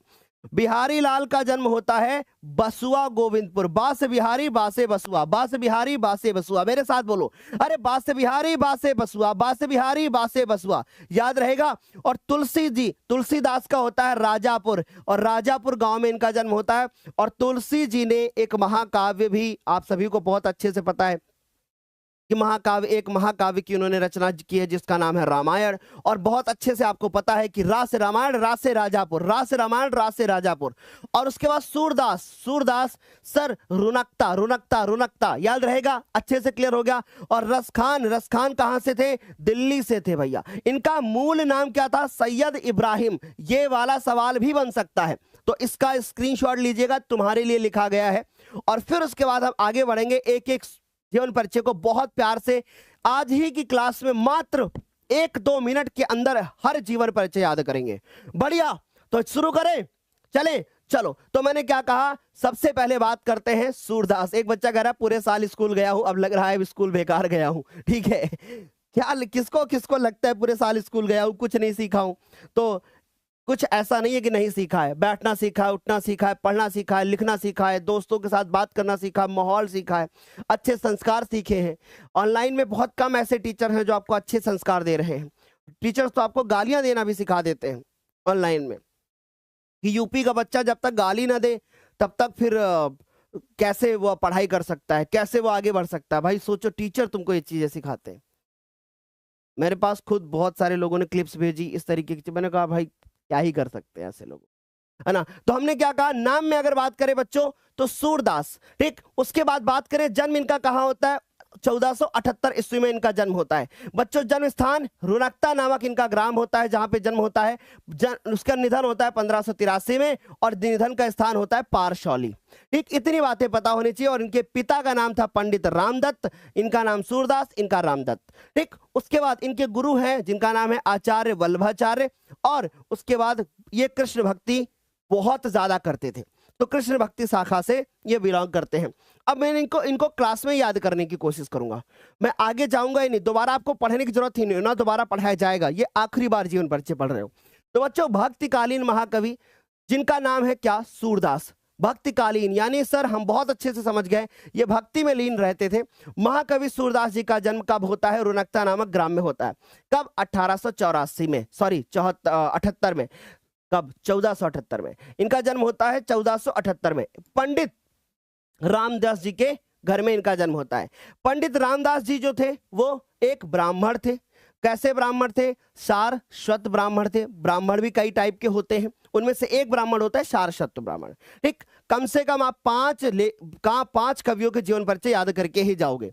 फिर उसके बाद कुछ विद्वान इनके जन्म स्थान को मानते हैं कि सीही नामक स्थान को मानते हैं। ठीक, सूरदास जी जन्म से अंधे थे या नहीं थे, इस बारे में बहुत सारे विद्वानों में मतभेद है। क्यों? क्योंकि 1478 में जब ये पैदा हुए थे तो किसको पता था कि ये अंधे हैं कि नहीं है? कुछ वर्ष तो लग गए होंगे ना इनको बड़े होने में, इनको लाइमलाइट में आने में, यानी कि इनको प्रसिद्ध होने में। तो अब इनके माता पिता जी का भी निधन हो चुका होगा। तो ऐसे केस में बहुत सारे विद्वानों में यह मतभेद है कि जन्म से अंधे थे या नहीं थे। लेकिन इनके बीच इनके लिए एक दोहा प्रचलित है, और साथ ही साथ में इन्होंने कुछ ऐसी चीजों की रचना की है, ऐसे इन्होंने काव्य लिखे हैं कि भैया जो कि एक अंधा व्यक्ति लिख ही नहीं सकता। ऐसी बातें हमको जीवन परिचय में लिख के आनी है। ठीक है, देखो जरा ध्यान से। विद्वानों का कहना है कि बाल मनोवृत्तियों और चेष्टाओं का जैसा सूक्ष्म वर्णन सूरदास जी ने किया है, वैसा वर्णन कोई जन्मांध व्यक्ति नहीं कर सकता है। कोई ऐसा व्यक्ति ही नहीं कर सकता है जो जन्म से अंधा हो, कर ही नहीं सकता है। ठीक है, अच्छा, इसलिए ऐसा प्रतीत होता है कि वो संभवतः बाद में अंधे हुए होंगे। ठीक, और वे हिंदी भक्ति में शिरोमणि माने जाते हैं। तो ये सवाल भी बनता है कि हिंदी भक्ति में शिरोमणि किसको माना जाता है? सूरदास जी को माना जाता है। सूरदास जी एक बार वल्लभाचार्य जी के दर्शन करने के लिए मथुरा के गौ घाट गए। कहां गए? एक बार दर्शन करने के लिए, वल्लभाचार्य जी के दर्शन करने के लिए मथुरा के गौ घाट गए। और सूरदास जी ने जो पद गा के सुनाया ना वल्लभाचार्य जी को, वल्लभाचार्य जी उनसे बहुत प्रभावित हो गए और उसके बाद मंदिर का कीर्तन भार उनको सौंप दिया। अभी देखना कैसे हुआ कि उन्होंने जैसे ही स्वरचित यानी खुद से रचा हुआ एक पद गा करके सुनाया, वल्लभाचार्य जी उनको अपना शिष्य बना लेते हैं। ठीक, अभी मैं जब पूरा हो जाएगा तो मात्र 1 मिनट में पूरा बोल के बताऊंगा। सूरदास जी की सच्ची भक्ति और पद रचना की निपुणता को देख करके वल्लभाचार्य जी ने श्रीनाथ मंदिर कीर्तन भार उनको सौंप दिया। यानी अब उन्होंने कहा कि भैया आप कीर्तन भार जो है, यानी जो भी चीजें हैं मंदिर के अंदर, जो भी कीर्तन वीर्तन होगा, सूरदास जी इसके अब पद आप ही गा के सुनाओगे। समझ गए? अच्छा, उसके बाद मंदिर ही उनका क्या बन गया? निवास स्थान बन गया। सूरदास जी विवाहित थे, लेकिन विरक्त होने से पहले वे अपने परिवार के साथ ही रहा करते थे। यानी बहुत अच्छे से समझना, वो विवाह भी कर चुके थे। सूरदास जी किससे किए थे बताओ ना? सूरदास जी से तो नहीं किए थे। ठीक, समझ गए? तो ये सूरदास जी क्या थे? विवाहित थे। और ये विरक्त का मतलब होता है कि डिवोर्स, यानी कि जब ये इनका तलाक हुआ था उससे पहले की बात करें, यानी बिछड़ने से पहले बात करें तो सर परिवार के साथ रहा करते थे। वल्लभाचार्य जी के संपर्क में आने के बाद सूरदास जी दीनता के पद गाया करते थे। किसके पद गाते थे? दीनता के पद गाया करते थे। तथा बाद में गुरु के कहने पर कृष्ण लीला का गान भी करने लगे। सर दीनता के पद क्या होते हैं? जैसे आपने नोटिस किया होगा बच्चों, बहुत प्यार के साथ सुनना, नोटिस किया होगा कुछ लोग बाहर घर के भीख मांगने आते हैं। जब वो भीख मांगने आते हैं तो कुछ लाइंस गा के सुनाते हैं, है ना? मुझे बहुत अच्छे से याद नहीं है सर, आज तो सर आपको याद है? मैम अंकिता मैम, कौन से गीत गा के सुनाते हैं जो लोग भीख मांगने आते हैं? एग्जैक्ट नहीं याद है, पता चला, समझ गया ना? अब एग्जैक्ट नहीं याद है, पर वो दीनता के पद होते हैं। उसके बाद सूरदास जी का निधन होता है 1583 में, और गोवर्धन के पास पारसौली नामक ग्राम में इनका निधन हो जाता है। यानी अगर पूरे जीवन परिचय को मात्र मैं 1 मिनट के अंदर पूरा रिवाइज करना चाहूं तो मैं सिर्फ इतनी बात बोलूंगा कि हिंदी भक्ति शाखा के शिरोमणि माने जाने वाले सूरदास जी का जन्म कब होता है? 1878 में इनका जन्म होता है। यह बात सारे बच्चों को क्लियर हो गई। फिर उसके बाद इनका जन्म होता है पंडित रामदास जी के घर में, रुनकता नामक ग्राम में। लेकिन बहुत सारे विद्वानों का मानना है कि इनका जन्म सीही नामक ग्राम में भी हुआ है। और ये जन्म से अंधे थे या नहीं थे, इसके बारे में बहुत सारे विद्वानों में मतभेद भी है। लेकिन कुछ विद्वानों का कहना है कि इन्होंने बाल जो मनोचेष्टाओं का वर्णन किया है वो केवल और केवल कोई एक ऐसा ही व्यक्ति कर सकता है जिसकी दृष्टि हो। यानी कोई जन्मांध व्यक्ति नहीं कर सकता है, बाल मनोवृत्तियों की व्याख्या नहीं कर सकता है, उनके बारे में नहीं बता सकता है। ये हिंदी के शिरोमणि कहलाते हैं। और उसके बाद ये पहले अपने परिवार के साथ रहा करते थे, पर बाद में इन्होंने एक बार क्या काम किया कि ये मथुरा गौ घाट पहुंचे और वल्लभाचार्य जी के दर्शन करने के लिए। हुआ ये कि जब ये वल्लभाचार्य जी के दर्शन करने के लिए पहुंचे तो वल्लभाचार्य जी को एक स्वरचित पद गा करके सुनाया। उससे वल्लभाचार्य जी इतना प्रभावित हो गए कि उन्होंने जो मंदिर का कीर्तन भार था वो किसको सौंप दिया? वो सौंप दिया सूरदास को। और जब सौंप दिया सूरदास को तो सूरदास जी ने दीनता के पद गाना छोड़ दिया और वल्लभाचार्य जी के कहने पर कृष्ण भक्ति यानी कृष्ण लीलाओं के जो पद थे वो गा करके सुनाया करते थे। फिर उसके बाद इस महाकवि का कुछ समय के बाद निधन हो जाता है और निधन होता है 1583 में। पारसौली में इनका निधन हो जाता है। और उसके बाद इन्होंने क्या किया? इन्होंने सूरसागर, सूरसारावली और साहित्य लहरी नामक रचनाएं भी इन्होंने पहले कर रखी थी। आई होप ये बहुत प्यार से आपको समझ में आ रहा होगा। एक बार फटाफट से बता दो, क्या यहां तक सारे बच्चों को समझ में आ गया? एक बार फटाफट से बता दो, सारे बच्चों को क्लियर हो गया? बेटा 1478 ही तो लिखा है हमने, 1478 ही तो बोल रहा हूं।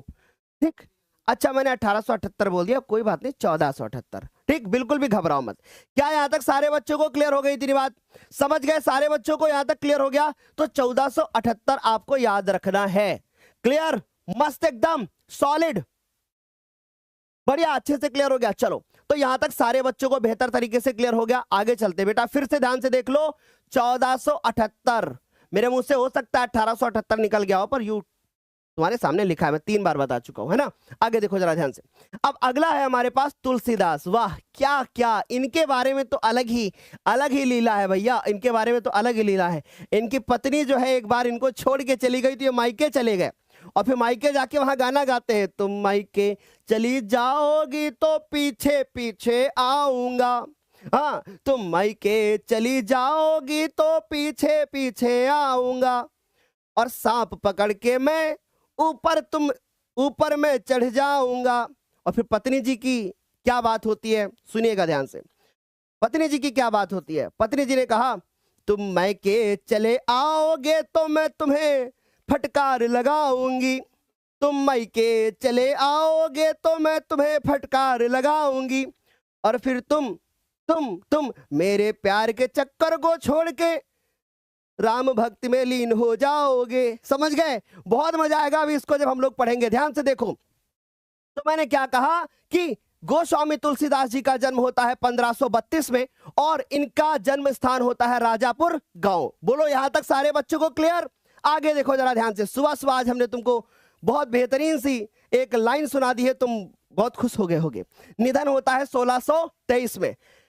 निधन का स्थान काशी होता है, और माता का नाम हुलसी होता है। समझ में आ रही बात। और पिताजी का नाम आत्माराम दुबे जी होता है।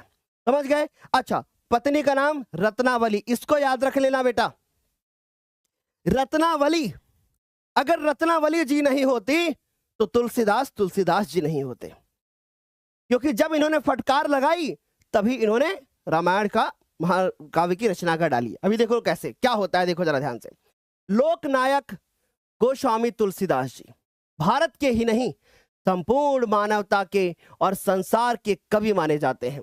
ठीक, उनके जन्म से संबंधित प्रमाणिक सामग्री अभी तक प्राप्त नहीं हो सकी है। यानी इनका जन्म कैसे होता है, कहां होता है, कुछ किसी को नहीं पता। लेकिन 1532 में इनका जन्म स्वीकार किया गया है।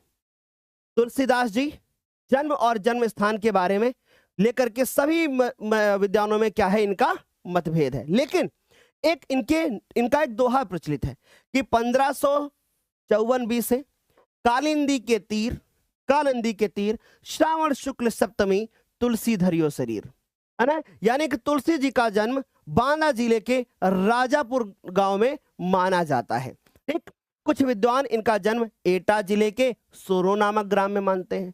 यानी अलग अलग इनके बारे में धारणाएं हैं। क्या यहां तक सारे बच्चों को क्लियर हो गया? बहुत अच्छे से। आगे देखो फिर क्या होता है। तुलसीदास जी एक सरयू पारीण ब्राह्मण थे, यानी कि एक ब्राह्मण थे। और ये ब्राह्मण कैसे थे? सरयू पारीण, ये एक ब्राह्मणों में एक अलग प्रकार का सिस्टम होता है। जैसे आप सभी को जानते हो, ब्राह्मण भी कई टाइप के होते हैं। तो उनमें से एक थे जो हमारे सरयू पारीण थे। इनके पिता का नाम आत्माराम दुबे था और माता का नाम हुलसी था। ठीक है, मूल नक्षत्र में इनका जन्म होता है। इनका जन्म ऐसे समय पर होता है जिस समय क्या चल रहा था, मूल नक्षत्र चल रहा था। और ऐसा माना जाता है कि जब मूल नक्षत्र में किसी का जन्म होता है तो जन्म के बाद पिताजी उस बच्चे को नहीं देखते हैं कुछ दिनों तक।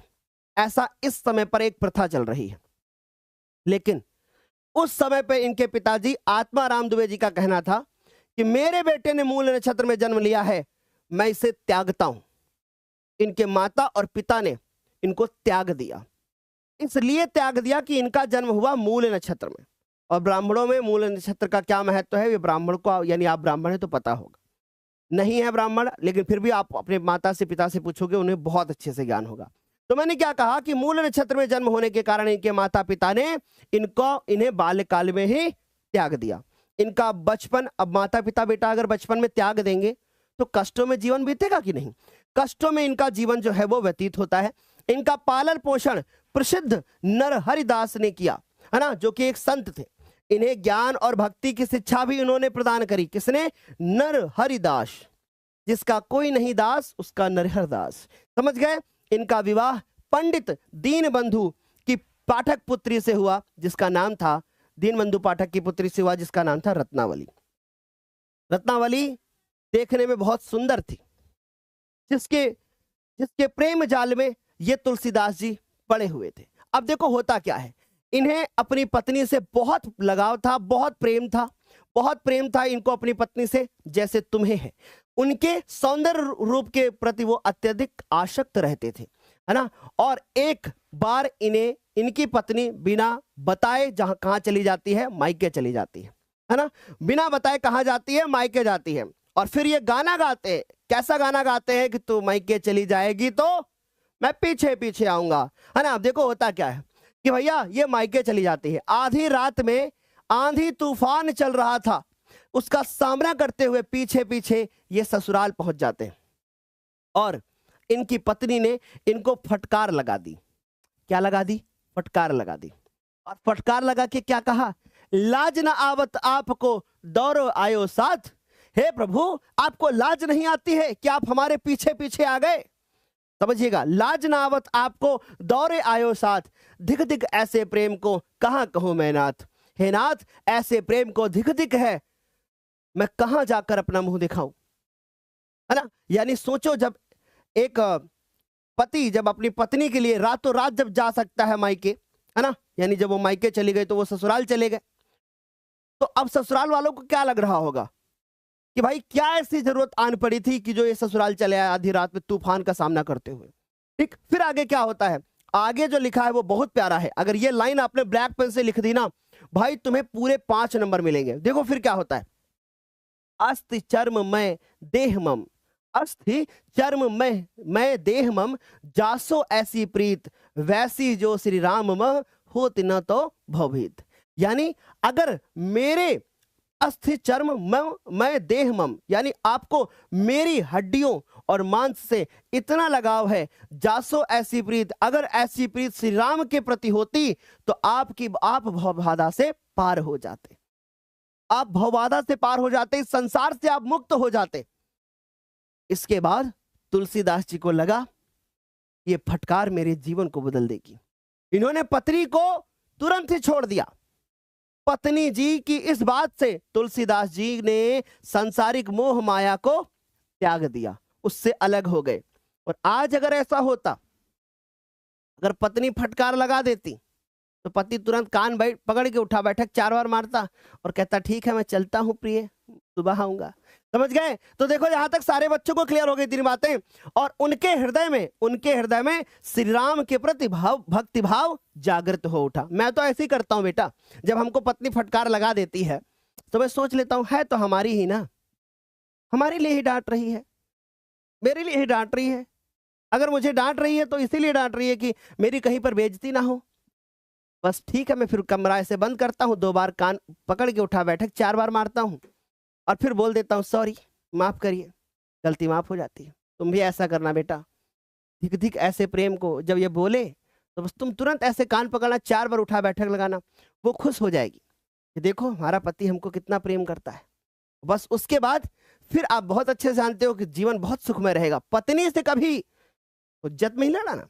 तो यहां तक सारे बच्चों को क्लियर हो गया, संसारिक मोह माया से वो विरक्त हो जाते हैं और हृदय में उनके श्री राम के प्रति भाव जागृत हो उठता है। तुलसीदास ने अनेक तीर्थों का भ्रमण किया और राम के अनन्य भक्त जो है एक अनन्य भक्त भी बन गए।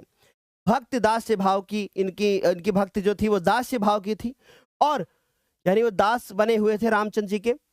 और 1574 में इन्होंने सर्वश्रेष्ठ महाकाव्य रामचरितमानस की इन्होंने क्या कर दी? रचना कर दी, जिसको आप रामायण बोलते हो। मानव जीवन के सभी उच्च आदर्शों से समावेश करके इन्होंने राम को मर्यादा पुरुषोत्तम बना दिया। और 1623 में इन्होंने काशी में ही इनका क्या हो गया? निधन हो गया। तो इतनी बातें आपको बहुत अच्छे से क्लियर पता चल गई होंगी। मैं एक बार फिर से इसको मात्र 1 मिनट में रिवाइज करता हूं। आपको लग रहा होगा बहुत बड़ा है, बहुत बड़ा नहीं है, आप 2-4 बातें तो भूल जाओगे बोर्ड के एग्जाम में। ठीक, बहुत ध्यान से सुनो। तुलसीदास जी भारत के ही नहीं संपूर्ण मानवता के कवि माने जाते हैं। इनका जन्म 1532 में होता है। इनके जन्म स्थान को लेकर के बहुत सारे विद्वानों में मतभेद है। इनका एक दोहा बहुत ज्यादा प्रचलित है कि 1554 बीसे कालिंदी के तीर, श्रावण शुक्ल सप्तमी तुलसी धरियो शरीर। बहुत सारे लोग ऐसा मानते हैं कि इनका जन्म बांदा जिले के राजापुर गांव में हुआ।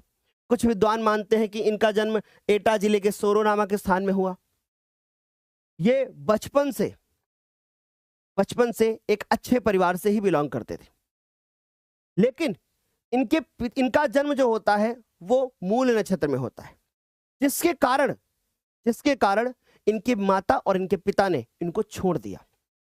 मूल नक्षत्र में जन्म होने के बाद इनका पालन पोषण नरहर दास ने किया, और जब नरहर दास ने इनका पालन पोषण किया, फिर उसके बाद होता क्या है, बहुत प्यार के साथ सुनना, फिर उसके बाद ये इनका विवाह हो जाता है। और किसके साथ विवाह होता है? रत्नावली के साथ विवाह होता है। और रत्नावली पंडित दीनबंधु की पुत्री थी, दीनबंधु पाठक की पुत्री थी। ये इनकी पत्नी बहुत सुंदर थी, यानी उनके सौंदर्य के रूप में वो बहुत अच्छी थी, ऐसा बोल सकते हो कि, और इनको अत्यधिक अपनी पत्नी से प्रेम था।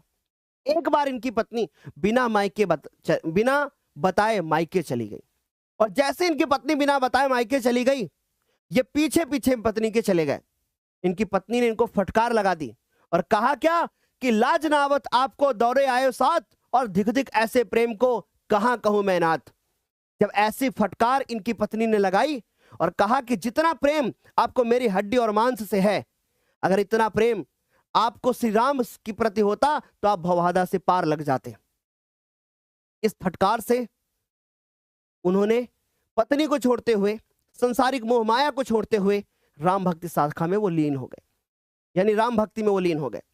और फिर उसके बाद इन्होंने महाकाव्य की रचना कर दी, जिसका नाम है रामचरितमानस। एक प्रसिद्ध महाकाव्य जिसके अंदर श्री रामचंद्र जी को मर्यादा पुरुषोत्तम बना दिया। और फिर उसके बाद इनका निधन 1623 में काशी में हो जाता है। इस प्रकार तुलसीदास जी का जीवन परिचय भी हमारा कंप्लीट होता है, और 5 नंबर तुम्हारे बोर्ड की कॉपी में बढ़ जाते हैं। एक बार फटाफट से बताओ, क्या यहां तक सारे बच्चों को समझ में आया? सारे बच्चों को क्लियर? बहुत अच्छे से, यहां तक सारे बच्चों को क्लियर हो गया। सर सूर, और इनकी देखो यहाँ पे रचनाएं भी लिखी हैं, गीतावली, दोहावली। एक बच्चा पूछ रहा है सूरदास जी अंधे कैसे हुए? बेटा, इसके बारे में किसी को भी सही तरीके से ज्ञान नहीं है। ठीक, जो किताबों में लिखा है वही चीज आपको बताई गई। फिर हमने क्या कहा? नाम इनका क्या है? रसखान। इनका मूल नाम क्या होता है? सैयद इब्राहिम। ये कहाँ के रहने वाले होते हैं? इनका जन्म कहाँ होता है? दिल्ली में होता है। कब होता है? 1548 में होता है। 1548 में इनका जन्म होता है। जन्म स्थान सर ये हमारा दिल्ली होता है, ये बात भी सारे बच्चों को पता होनी चाहिए। निधन 1628 में होता है।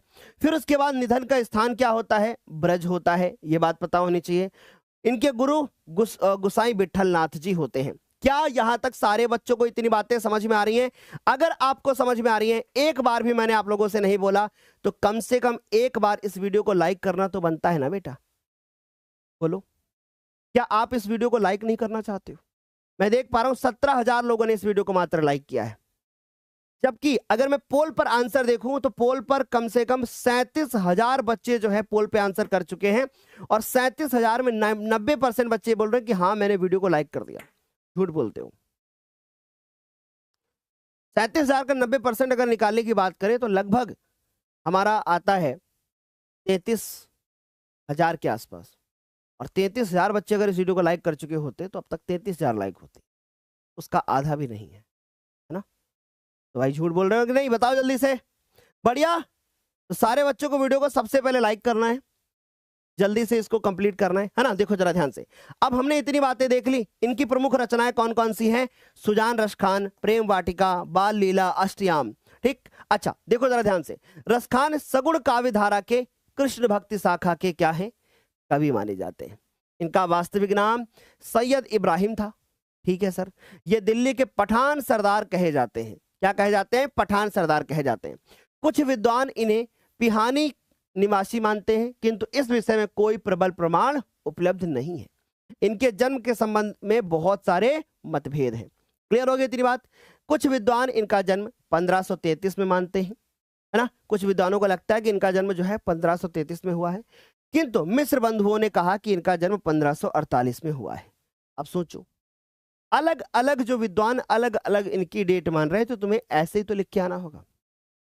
इनका जन्म दिल्ली में होता है। गुसाई विठल नाथ के ये शिष्य होते हैं, यानी इनके गुरु जो होते हैं वो गुसाई विठल नाथ होते हैं। इनका उपनाम जो था वो रसखान, और यथानामा तथा गुणा पर आधारित था, यानी इनको रसों की खान कहा जाता है। ठीक, इनको क्या कहा जाता है? इनको रसों की खान कहा जाता है, यानी यथा नामा तथा गुणा, यानी जैसा नाम है वैसा इनका गुण है। और 1628 में लगभग इनका जो होता है वो क्या हो जाता है? निधन हो जाता है। ये बात सारे बच्चों को पता होनी चाहिए। ठीक, अब उसके बाद रसखान आरंभ से ही बड़े प्रेमी व्यक्ति थे, है ना। इनका लौकिक प्रेम भगवान कृष्ण के प्रति था, यानी सोचिए कि ये मुस्लिम होने के बावजूद भी कृष्ण भक्ति में लीन थे। सारे बच्चों को क्लियर? यहां तक सारे बच्चों को बढ़िया से समझ में आ गया? सर एक डाउट है कि अथवा वाला प्रश्न कैसे लिखूंगा, बता दो सर। बेटा हिंदी की कॉपी लिखना सिखाई तो गई है, जिसमें सारे डाउट आपके क्लियर हो जाएंगे। ठीक, आ रही मेरी बात समझ में? तो यहां तक क्लियर हो गया। फिर देखो, कृष्ण के प्रति अलौकिक इनका प्रेम भाव था। ये जितना कृष्ण के रूप सौंदर्य पर जो है मुग्न होते थे, उतना ही उनकी लीलाएं ब्रज भूमि के भूमि ब्रज कह रहे हैं, उनकी लीला भूमि ब्रज के प्राकृतिक सौंदर्य पर भी कृष्ण के प्रति इनके प्रेम भाव में बड़ी ही तीव्रता, गहनता और आवेशपूर्ण तन्मयता मिलती थी। इसी कारण इनकी रचनाएं हृदय पर मार्मिक प्रभाव डालती हैं। तो आप ऐसे करके लिख करके आओ। ओके, यहां तक सारे बच्चों को समझ में आ गया? एक बार फटाफट से बता दो, क्लियर सारे बच्चों को? बहुत अच्छे से,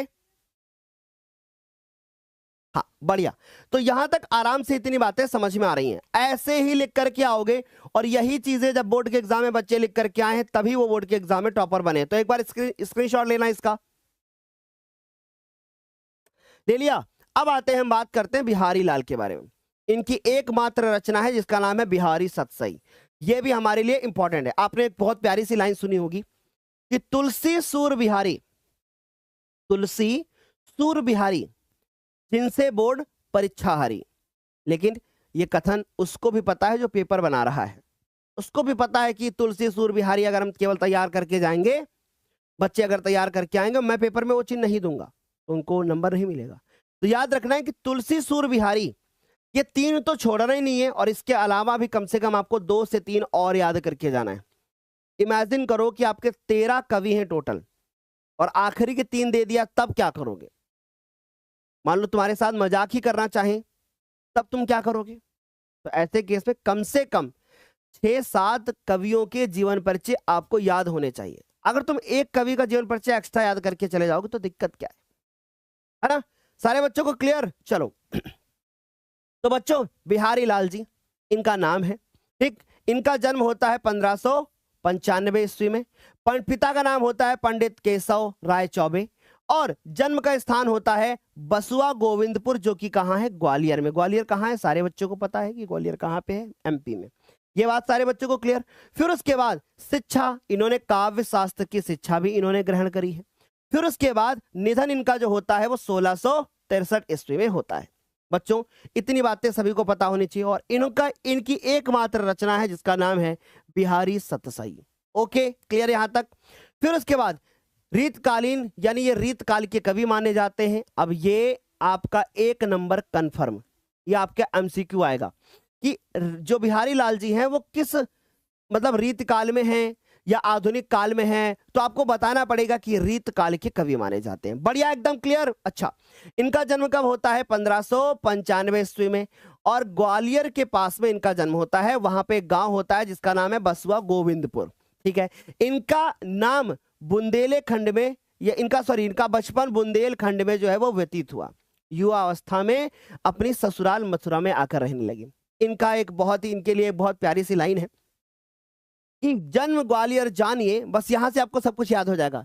जन्म ग्वालियर जानिए, खंड बुंदेले बाल, है ना। खंड बुंदेले जो है बाल, यानी इनका जो बाल्यकाल है वो बुंदेलखंड में व्यतीत हुआ है ना। जन्म को आप ग्वालियर जानिए, और उसके बाद खंड बुंदेले बाल, यानी कि इनका जो बाल्यकाल है वो बुंदेलखंड में व्यतीत हुआ है। और तरुणाई आई सुधर, है ना, यानी अपनी ससुराल के लिए ये मथुरा चले गए, मथुरा वासी ससुराल। समझ में आ रही बात? जन्म तरुणाई मतलब जब उनकी पत्नी घर आई तो वो ससुराल चले गए, मथुरा बसी ससुराल। ये बात सारे बच्चों को क्लियर हो गई? बढ़िया से, अच्छे से। एक बार फटाफट से बता दो बेटा, मेरी बात बहुत ध्यान से सुनना। आप कौन सी किताब से पढ़ते हो, कहां से पढ़ते हो, इस बात का कोई भी फर्क नहीं पड़ेगा। अगर आपकी किताब में कोई दूसरी डेट लिखी हुई है, आपने कोई दूसरी डेट याद रखी है, मैं जितनी डेट यहां लिख रहा हूं, जितनी आपको सामने दिख रही है, कृपया इन्हीं को याद करके जाना। बहुत सारी मार्केट में जो क्वेश्चन बैंक वगैरह मिलती है उनमें डेट गलत लिखी होती है। ये जितनी डेट लिखी है ये सब वेरीफाइड है। पिछले 4 सालों से यही डेटें पढ़ाई जा रही हैं, यही डेट आपको पढ़ाई जा रही है और यही डेट पढ़ करके ही बच्चे टॉपर बने हैं पूरे प्रदेश में। मेरे प्यारे बच्चों, दूसरी रैंक भी इसी चैनल से निकली हुई है, तीसरी रैंक, चौथी रैंक, यहां सिर्फ एक रैंक नहीं है। इसलिए बहुत प्यार के साथ बता रहा हूं, जितनी डेट जैसे लिखी है वही करके जाना।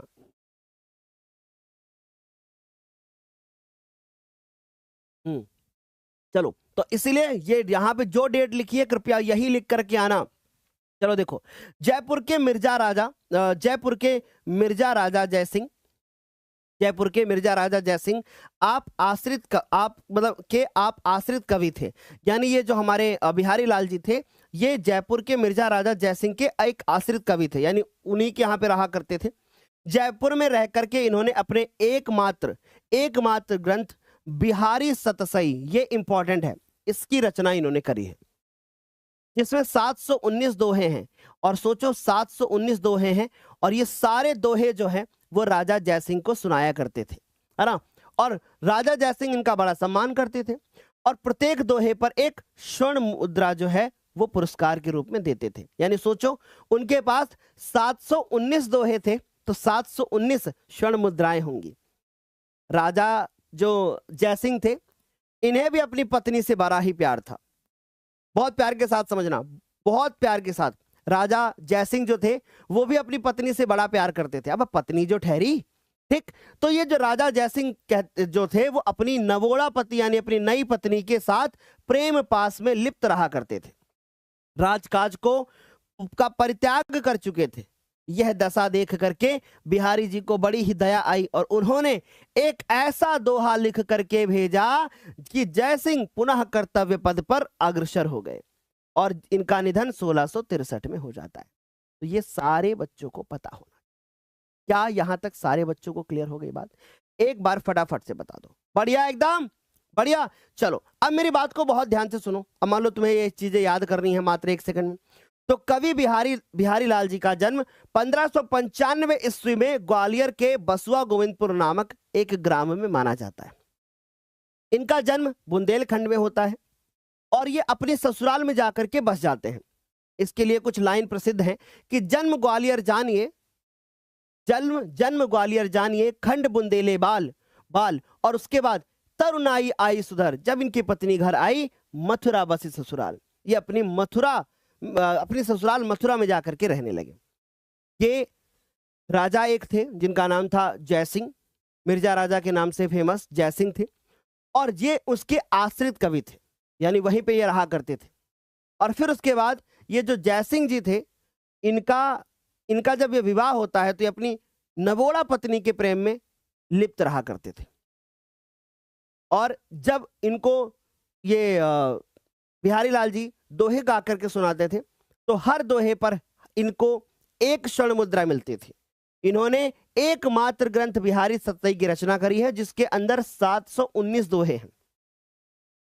सोच लो कि हर एक दोहे पर इनको एक मुद्रा मिलती थी, स्वर्ण मुद्रा, ठीक।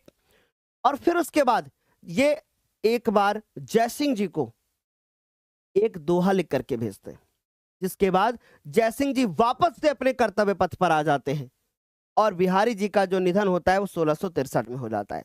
क्या यहां तक हमारे प्यारे बच्चों को, यहां तक सारे बच्चों को क्लियर हो गई तीन बातें? एक बार फटाफट से बता दो। बढ़िया, एकदम क्लियर, बहुत बढ़िया। सर आज कितनी क्लास होगी? एक क्लास अभी आपकी होगी, फिर इसके बाद आप टेस्ट देने के लिए जाओगे, जो कि टेस्ट होगा आपका 8:30 पर। जैसे ही क्लास खत्म होगी आप तैयार करोगे चीजों को। मेरी बात बहुत ध्यान से सुन लो। इस समय पर तुम अगर भटक रहे हो, कभी यहां पढ़ रहे हो कभी वहां पढ़ रहे हो, तो तुम अपने जीवन के साथ सबसे बड़ा खिलवाड़ कर रहे हो, क्योंकि उतनी ही ज्यादा तुम्हें कंफ्यूजन हो जाएगी। अलग अलग आपको लगेगा कि भैया ये करूं कि ये करूं, किस टीचर पे विश्वास करूं। इसलिए इस समय पर भटको मत। आप जहां पढ़ रहे हो वहीं पर पढ़ो। मैं ये नहीं कहूंगा कि आप यहीं पर पढ़ो, लेकिन जहां पढ़ रहे हो आप वहीं पे पढ़ो। लेकिन बस एक चीज, मेरी बात बहुत ध्यान से सुन लो, यहां पर तुम्हें हर चीज बहुत डिटेल में बताई जाएगी। एक चीज को पढ़ाने के लिए सबसे पहले पूरी रात जाग करके उसकी तैयारी करी जाती है, तब जाके वो तैयार होता है। आप दिव्यांशी मैम का चेहरा देखिए इस समय पर, और पिछले 3 दिन पहले का चेहरा देखिए, आपको एहसास हो जाएगा कि टीचर कितने दिनों से लगातार जग रहा है। और अगर मैं अपनी बात करूं, मुझे तो अभी आप लोगों को सोशल साइंस पढ़ानी है, मुझे आप लोगों को साइंस पढ़ानी है, मुझे आप लोगों को मैथमेटिक्स पढ़ानी है। इंग्लिश में आशुतोष सर, दिव्यांशी मैम रहेंगे, जो कि पूरी तैयारी आशुतोष सर कर रहे हैं, दिव्यांशी मैम और आशुतोष सर आपको पढ़ाएंगे। मैं आप लोगों को, अगर कहीं मैथ और साइंस का पेपर पहले पढ़ता ना भाई, हम धुआं धुआं कर देते। पर तुम्हारा पहले हिंदी का भी पेपर, मैं तो ये चाहता हूं कि पहला पेपर सीबीएसई के तरीके से यहां पर भी मैथ होना चाहिए। बहुत मजा आएगा, बहुत मजा आएगा, एकदम हर तरफ माहौल तगड़ा रहेगा। लेकिन मुझे हर बार आखिरी में भेज दिया जाता है, मैं हर बार आखिरी में मैथ, आखिरी में जो है साइंस पढ़ाता हूं। कहीं अगर शुरू में हो ना, जो तबाही मचाऊंगा तुम लोग देखोगे। लेकिन कोई बात नहीं, बाद में है ना, तब भी हम लोग बहुत अच्छे से उसको तैयार करेंगे, बहुत अच्छे से हम उसको आपको पढ़ाएंगे। चाहे 1 दिन का गैप हो, चाहे 2 दिन का गैप हो, जितना हम आपको पढ़ाएंगे वो आपको बोर्ड के पेपर में मिलेगा। पूरा दिन मैं आप लोगों को मैथमेटिक्स पढ़ाऊंगा। सब कुछ तैयार है बेटा, सब कुछ तैयार है। सवेरे लाइव शुरू होगा, रात तक लाइव चलेगा। आप मेरे साथ मैथ पढ़ोगे। हिंदी में आपको ज्यादा पढ़ने की आवश्यकता नहीं होती है, पर जितना ज्ञानोदय में पढ़ाया जा रहा है उतना तो पढ़ना ही है तुम्हें, उतना तो तुमको पढ़ना ही है बेटा, उसमें तुम कुछ भी नहीं कर सकते। हम लोग आपको अप्रैल से पढ़ा रहे हैं, हम आखिरी के समय पर व्यूज बटोरने नहीं आए हैं। इस बात को फील करो, एहसास करो इस बात का। हम लोग अप्रैल से पढ़ा रहे हैं, रेगुलर क्लासेस कर रहे हैं आप लोगों के लिए, बहुत मेहनत कर रहे हैं, है ना। तो ऐसे में मैं आपसे बस यही बोलूंगा, अच्छे से पढ़ाई करो, जैसे आपको पढ़ाया जा रहा है वैसे आप अच्छे से पढ़ो, घबराओ मत, है ना, घबराओ मत। आज जाके शाम वगैरह को अपना सेंटर वगैरह देख लेना, और कल फाइनल रिवीजन होगा। आज दिव्यांशी में महामैराथन ला रही है 10 बजे, वो महामैराथन करिएगा। फिर शाम को जो है एक आपके मॉडल पेपर की क्लास है, जिसमें 2 मॉडल पेपर कराएंगी, और मैम का कहना है कि दोनों मॉडल पेपर बहुत जरूरी हैं। 2 सेट आपको मैम कराने वाली है शाम को 6 बजे। फिर कल फाइनल रिवीजन होगा, कल एक स्पेशल क्लासेस चलेंगी आपकी, ठीक है, समझ गए। चलो, तो यहां तक सारे बच्चों को क्लियर हो गई बातें। अब आ जाओ आगे इधर। सुमित्रा नंदन पंत, नाम है सुमित्रा नंदन पंत। अब सुमित्रा नंदन पंत को देख करके तुम्हें क्या लगता है कि ये महिला है कि पुरुष?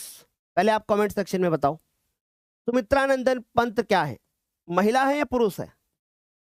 नाम में क्या लिख रहा है, ये महिला है कि पुरुष है? जल्दी बताओ। या कवि है या कि कवित्री है? जल्दी से बताइए, कवि है या कवित्री है? जल्दी से टाइप करके बताओ, कवि है या कवित्री है? जल्दी से, मैं अभी टेस्ट देना बताऊंगा, कैसे टेस्ट देंगे बताओ जल्दी से। कुछ बच्चे कह रहे हैं महिला है, कुछ बच्चे कह रहे हैं पुरुष है। भाई सुमित्रा नंदन पंत महिला नहीं है, बल्कि एक पुरुष ही है, समझ गए। तो सुमित्रा नंदन पंत, इनका मूल नाम था गुसाई दत्त। क्या नाम था इनका? गुसाई दत्त इनका मूल नाम होता है। जन्म होता है इनका 20 मई 1900 को, यह बात पता होनी चाहिए। फिर इनका जन्म स्थान कौसानी नामक ग्राम माना जाता है। पिता का नाम इनके पंडित गंगादत्त पंत था। फिर उसके बाद माता का नाम था इनकी सरस्वती देवी, और उसके बाद निधन इनका होता है 28 दिसंबर 1977 में। फिर उसके बाद शिक्षा इन्होंने इंटरमीडिएट की ग्रहण करी, और इनकी बहुत सारी प्यारी रचनाएं हैं कि युगांत, युगवाणी, चिदंबरा, कला और बूढ़ा चांद, ठीक है, कला और बूढ़ा चांद, और उसके बाद लोकायतन। याद रहेगा, भूलोगे तो नहीं। फिर उसके बाद अब देखो, प्रकृति के शिव कुमार कवि, यानी अब यहां से एक बोर्ड के एग्जाम में बन सकता है एमसीक्यू कि प्रकृति का सुकुमार किसे कहा जाता है। मेरी बात सुन लो ध्यान से, कि एक सवाल यहां से बन सकता है कि प्रकृति का सुकुमार किसे कहा जाता है। तो प्रकृति के सुकुमार कवि के नाम से फेमस सुमित्रा नंदन पंत जी का जन्म कब होता है? 20 मई 1900 को। कहां पर? अल्मोड़ा के निकट कौसानी नामक एक ग्राम में इनका जन्म होता है। इनके पापा का नाम क्या था? पंडित गंगादत्त। ये जन्म के 6 घंटे पश्चात ही इनकी माता जो थी वो स्वर्ग सिधार गई। यानी सिर्फ जब ये 6 घंटे के हुए थे, एक दिन के भी नहीं हुए थे, सिर्फ 6 घंटे के हुए थे, इनकी माता जी चली गई। इनका लालन पालन इनके पापा ने किया और इनकी दादी ने किया। इनकी प्रारंभिक शिक्षा कौसानी ग्राम में ही हुई, उसी गांव में हुई, और उच्च शिक्षा का पहला चरण इन्होंने अल्मोड़ा में जो है वो उच्च शिक्षा का पहला चरण इन्होंने अल्मोड़ा में जो है वो क्या किया, अल्मोड़ा कहाँ है, राजस्थान में। और बाद में ये बनारस के क्वींस कॉलेज में, हमने देखा है बहुत पास से क्वींस कॉलेज को, बनारस के क्वींस कॉलेज में इन्होंने पढ़ाई करी। इन्होंने स्वयं ही अपना नाम गुसाई दत्त से बदल करके क्या रख लिया, सुमित्रानंदन पंत रख लिया, यानी खुद ही इन्होंने नाम बदल लिया। काशी में पंत जी का परिचय सरोजनी नायडू जी से होता है और रविंद्रनाथ टैगोर जी से इनका परिचय होता है। काव्य के साथ अंग्रेजी की रोमांटिक कविता से हुआ, ठीक, यानी कि काशी में पंत जी का परिचय सरोजनी नायडू से, रविंद्रनाथ टैगोर के काव्य के साथ साथ अंग्रेजी की रोमांटिक कविता से भी इनका परिचय होता है। यहीं पर इन्होंने कविता प्रतियोगिता में भाग लेकर के प्रशंसा प्राप्त करी। यानी कहां पर बच्चों, कहां पर गए, काशी में। बच्चों काशी फेमस है साहित्य के लिए, काव्य के लिए, इसलिए जिसको देखो वो इसी की बात करता है। अभी महादेवी के बारे में भी बताएंगे, महादेवी वर्मा जी के बारे में बताएंगे, ठीक। अच्छा, सरस्वती पत्रिका में प्रकाशित, इसके बाद जीवन परिचय बहुत छोटे छोटे हैं। सरस्वती पत्रिका में प्रकाशित होने पर इनकी रचनाओं में काव्य मर्मज्ञों के हृदय में अपनी धाक जमा ली। यानी सरस्वती पत्रिका में प्रकाशित होने पर इनकी रचनाओं ने काव्य मर्मज्ञों में क्या कर लिया, अपनी धाक जमा ली। यानी बहुत मर्मज्ञ होती थी इनकी जो जितनी भी कविताएं होती थी।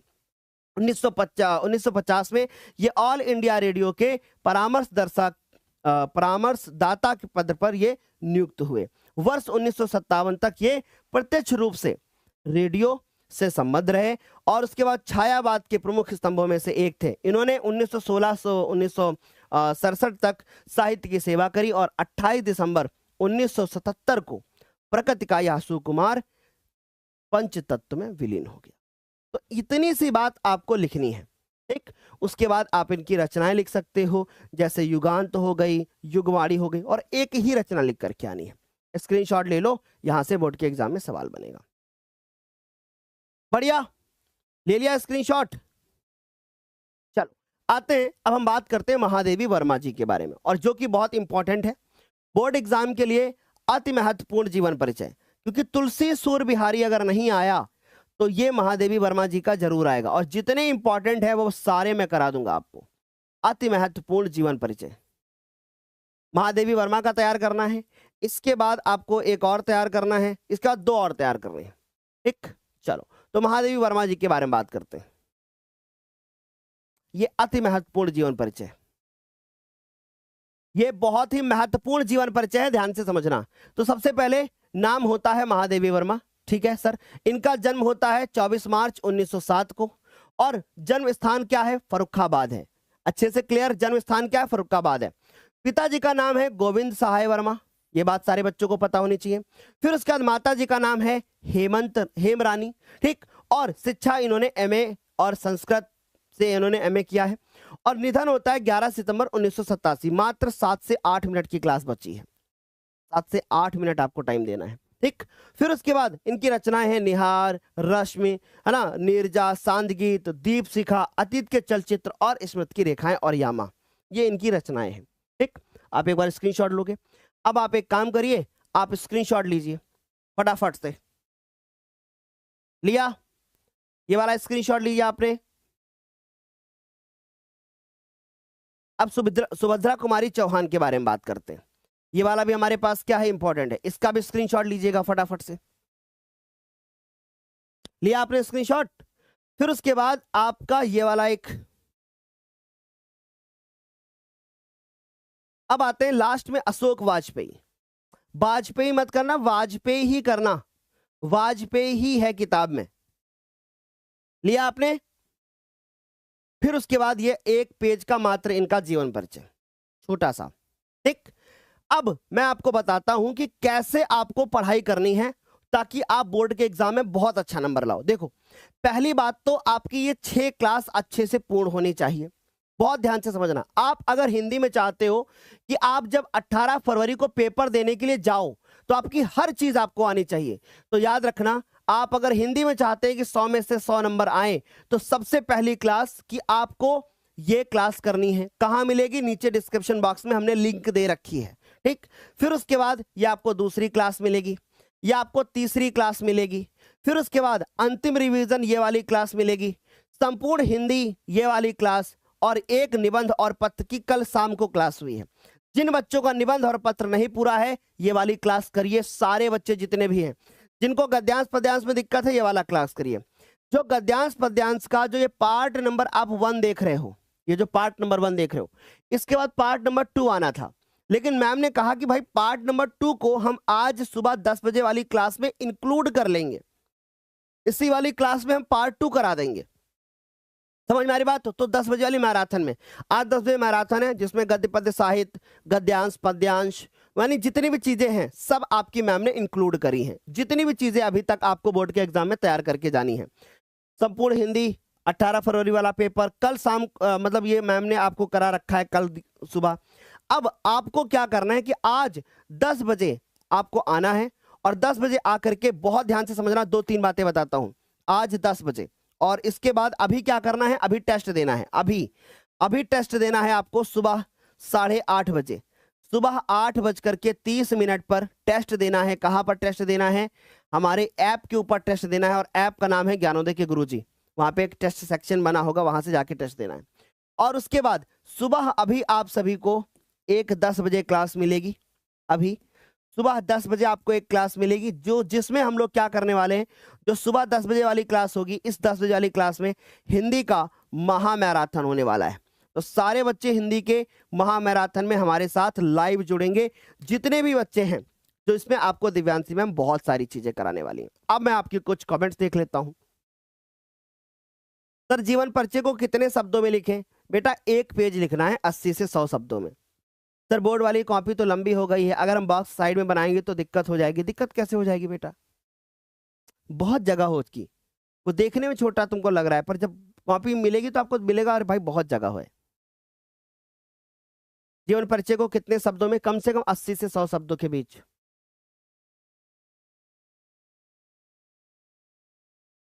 सर उसके टेस्ट की लिंक दे देना, दे दूंगा। ऐप की लिंक, ऐप बेटा गूगल प्ले स्टोर पे जाके ज्ञानोदय गुरुजी सर्च करोगे मिल जाएगा। राज भैया अभी भी घर गए हैं, अभी आते ही होंगे। खंड काव्य भी करा दूं? करा दूंगा। सर अगर बेंच पर से पेन गिर जाए तो उठा सकते हैं? सब लोग बोलते हैं कि पेन गिर जाने पर नहीं उठाना चाहिए। इसने ऐसा किसने कह दिया बेटा? उठाना है आपको। सर मेरा एडमिट कार्ड 9th का रजिस्ट्रेशन गलत हो गया। कोई बात नहीं, आप अपने प्रिंसिपल से संपर्क कर लो, एक बार उनको जानकारी दे दो। एक जिसके एडमिट कार्ड में दिक्कत है एक एप्लीकेशन लिखिए, अपने पेरेंट्स की सिग्नेचर कराइए और स्कूल में जाकर के प्रिंसिपल को दे दीजिए। ठीक, जितनी भी हमने आपको जन्म मृत्यु की डेट बताई है इसके अलावा आप कुछ नहीं करोगे। अगर इसके अलावा कुछ आप करते हो तो ये तुम्हारी जिम्मेदारी होगी नंबर कटने की।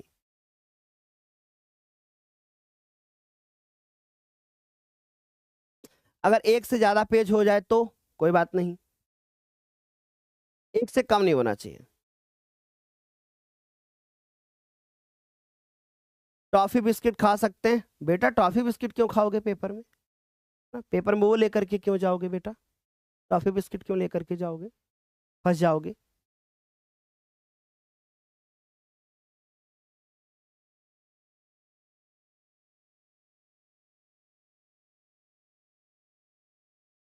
सर पूरे साल में कुछ नहीं पढ़ाओ बेटा, इतनी क्लास कर लो, बहुत अच्छा स्कोर करोगे। रुमाल ले जा सकते हैं? बिल्कुल बेटा। देखो मैंने एक वीडियो बना रखा है कि आप एग्जाम में के लिए क्या लेकर के जा सकते हो और क्या लेकर के नहीं जा सकते हो। आप अपना यूट्यूब खोलिए, यानी मोबाइल खोलिए और मोबाइल पे सर्च कर चैनल पे जाइए और चैनल पे जाने के बाद आप यहाँ पे देखो, ये वीडियो पे जब क्लिक करोगे तो ये देखो मैंने बना रखा है वीडियो एक, जो ये दूसरे नंबर पे दिख रहा है, एग्जाम हॉल में क्या लेकर के जाओ। बस ये वाला वीडियो देख करके जाओ। ठीक, तो चलिए फिर मैं इस वाली क्लास को करता हूँ यहीं पे समाप्त। मिलते हैं हम लोग 10 बजे, तब तक के लिए bye, take care, thank you so much. बाकी बच्चे टेस्ट दे देना।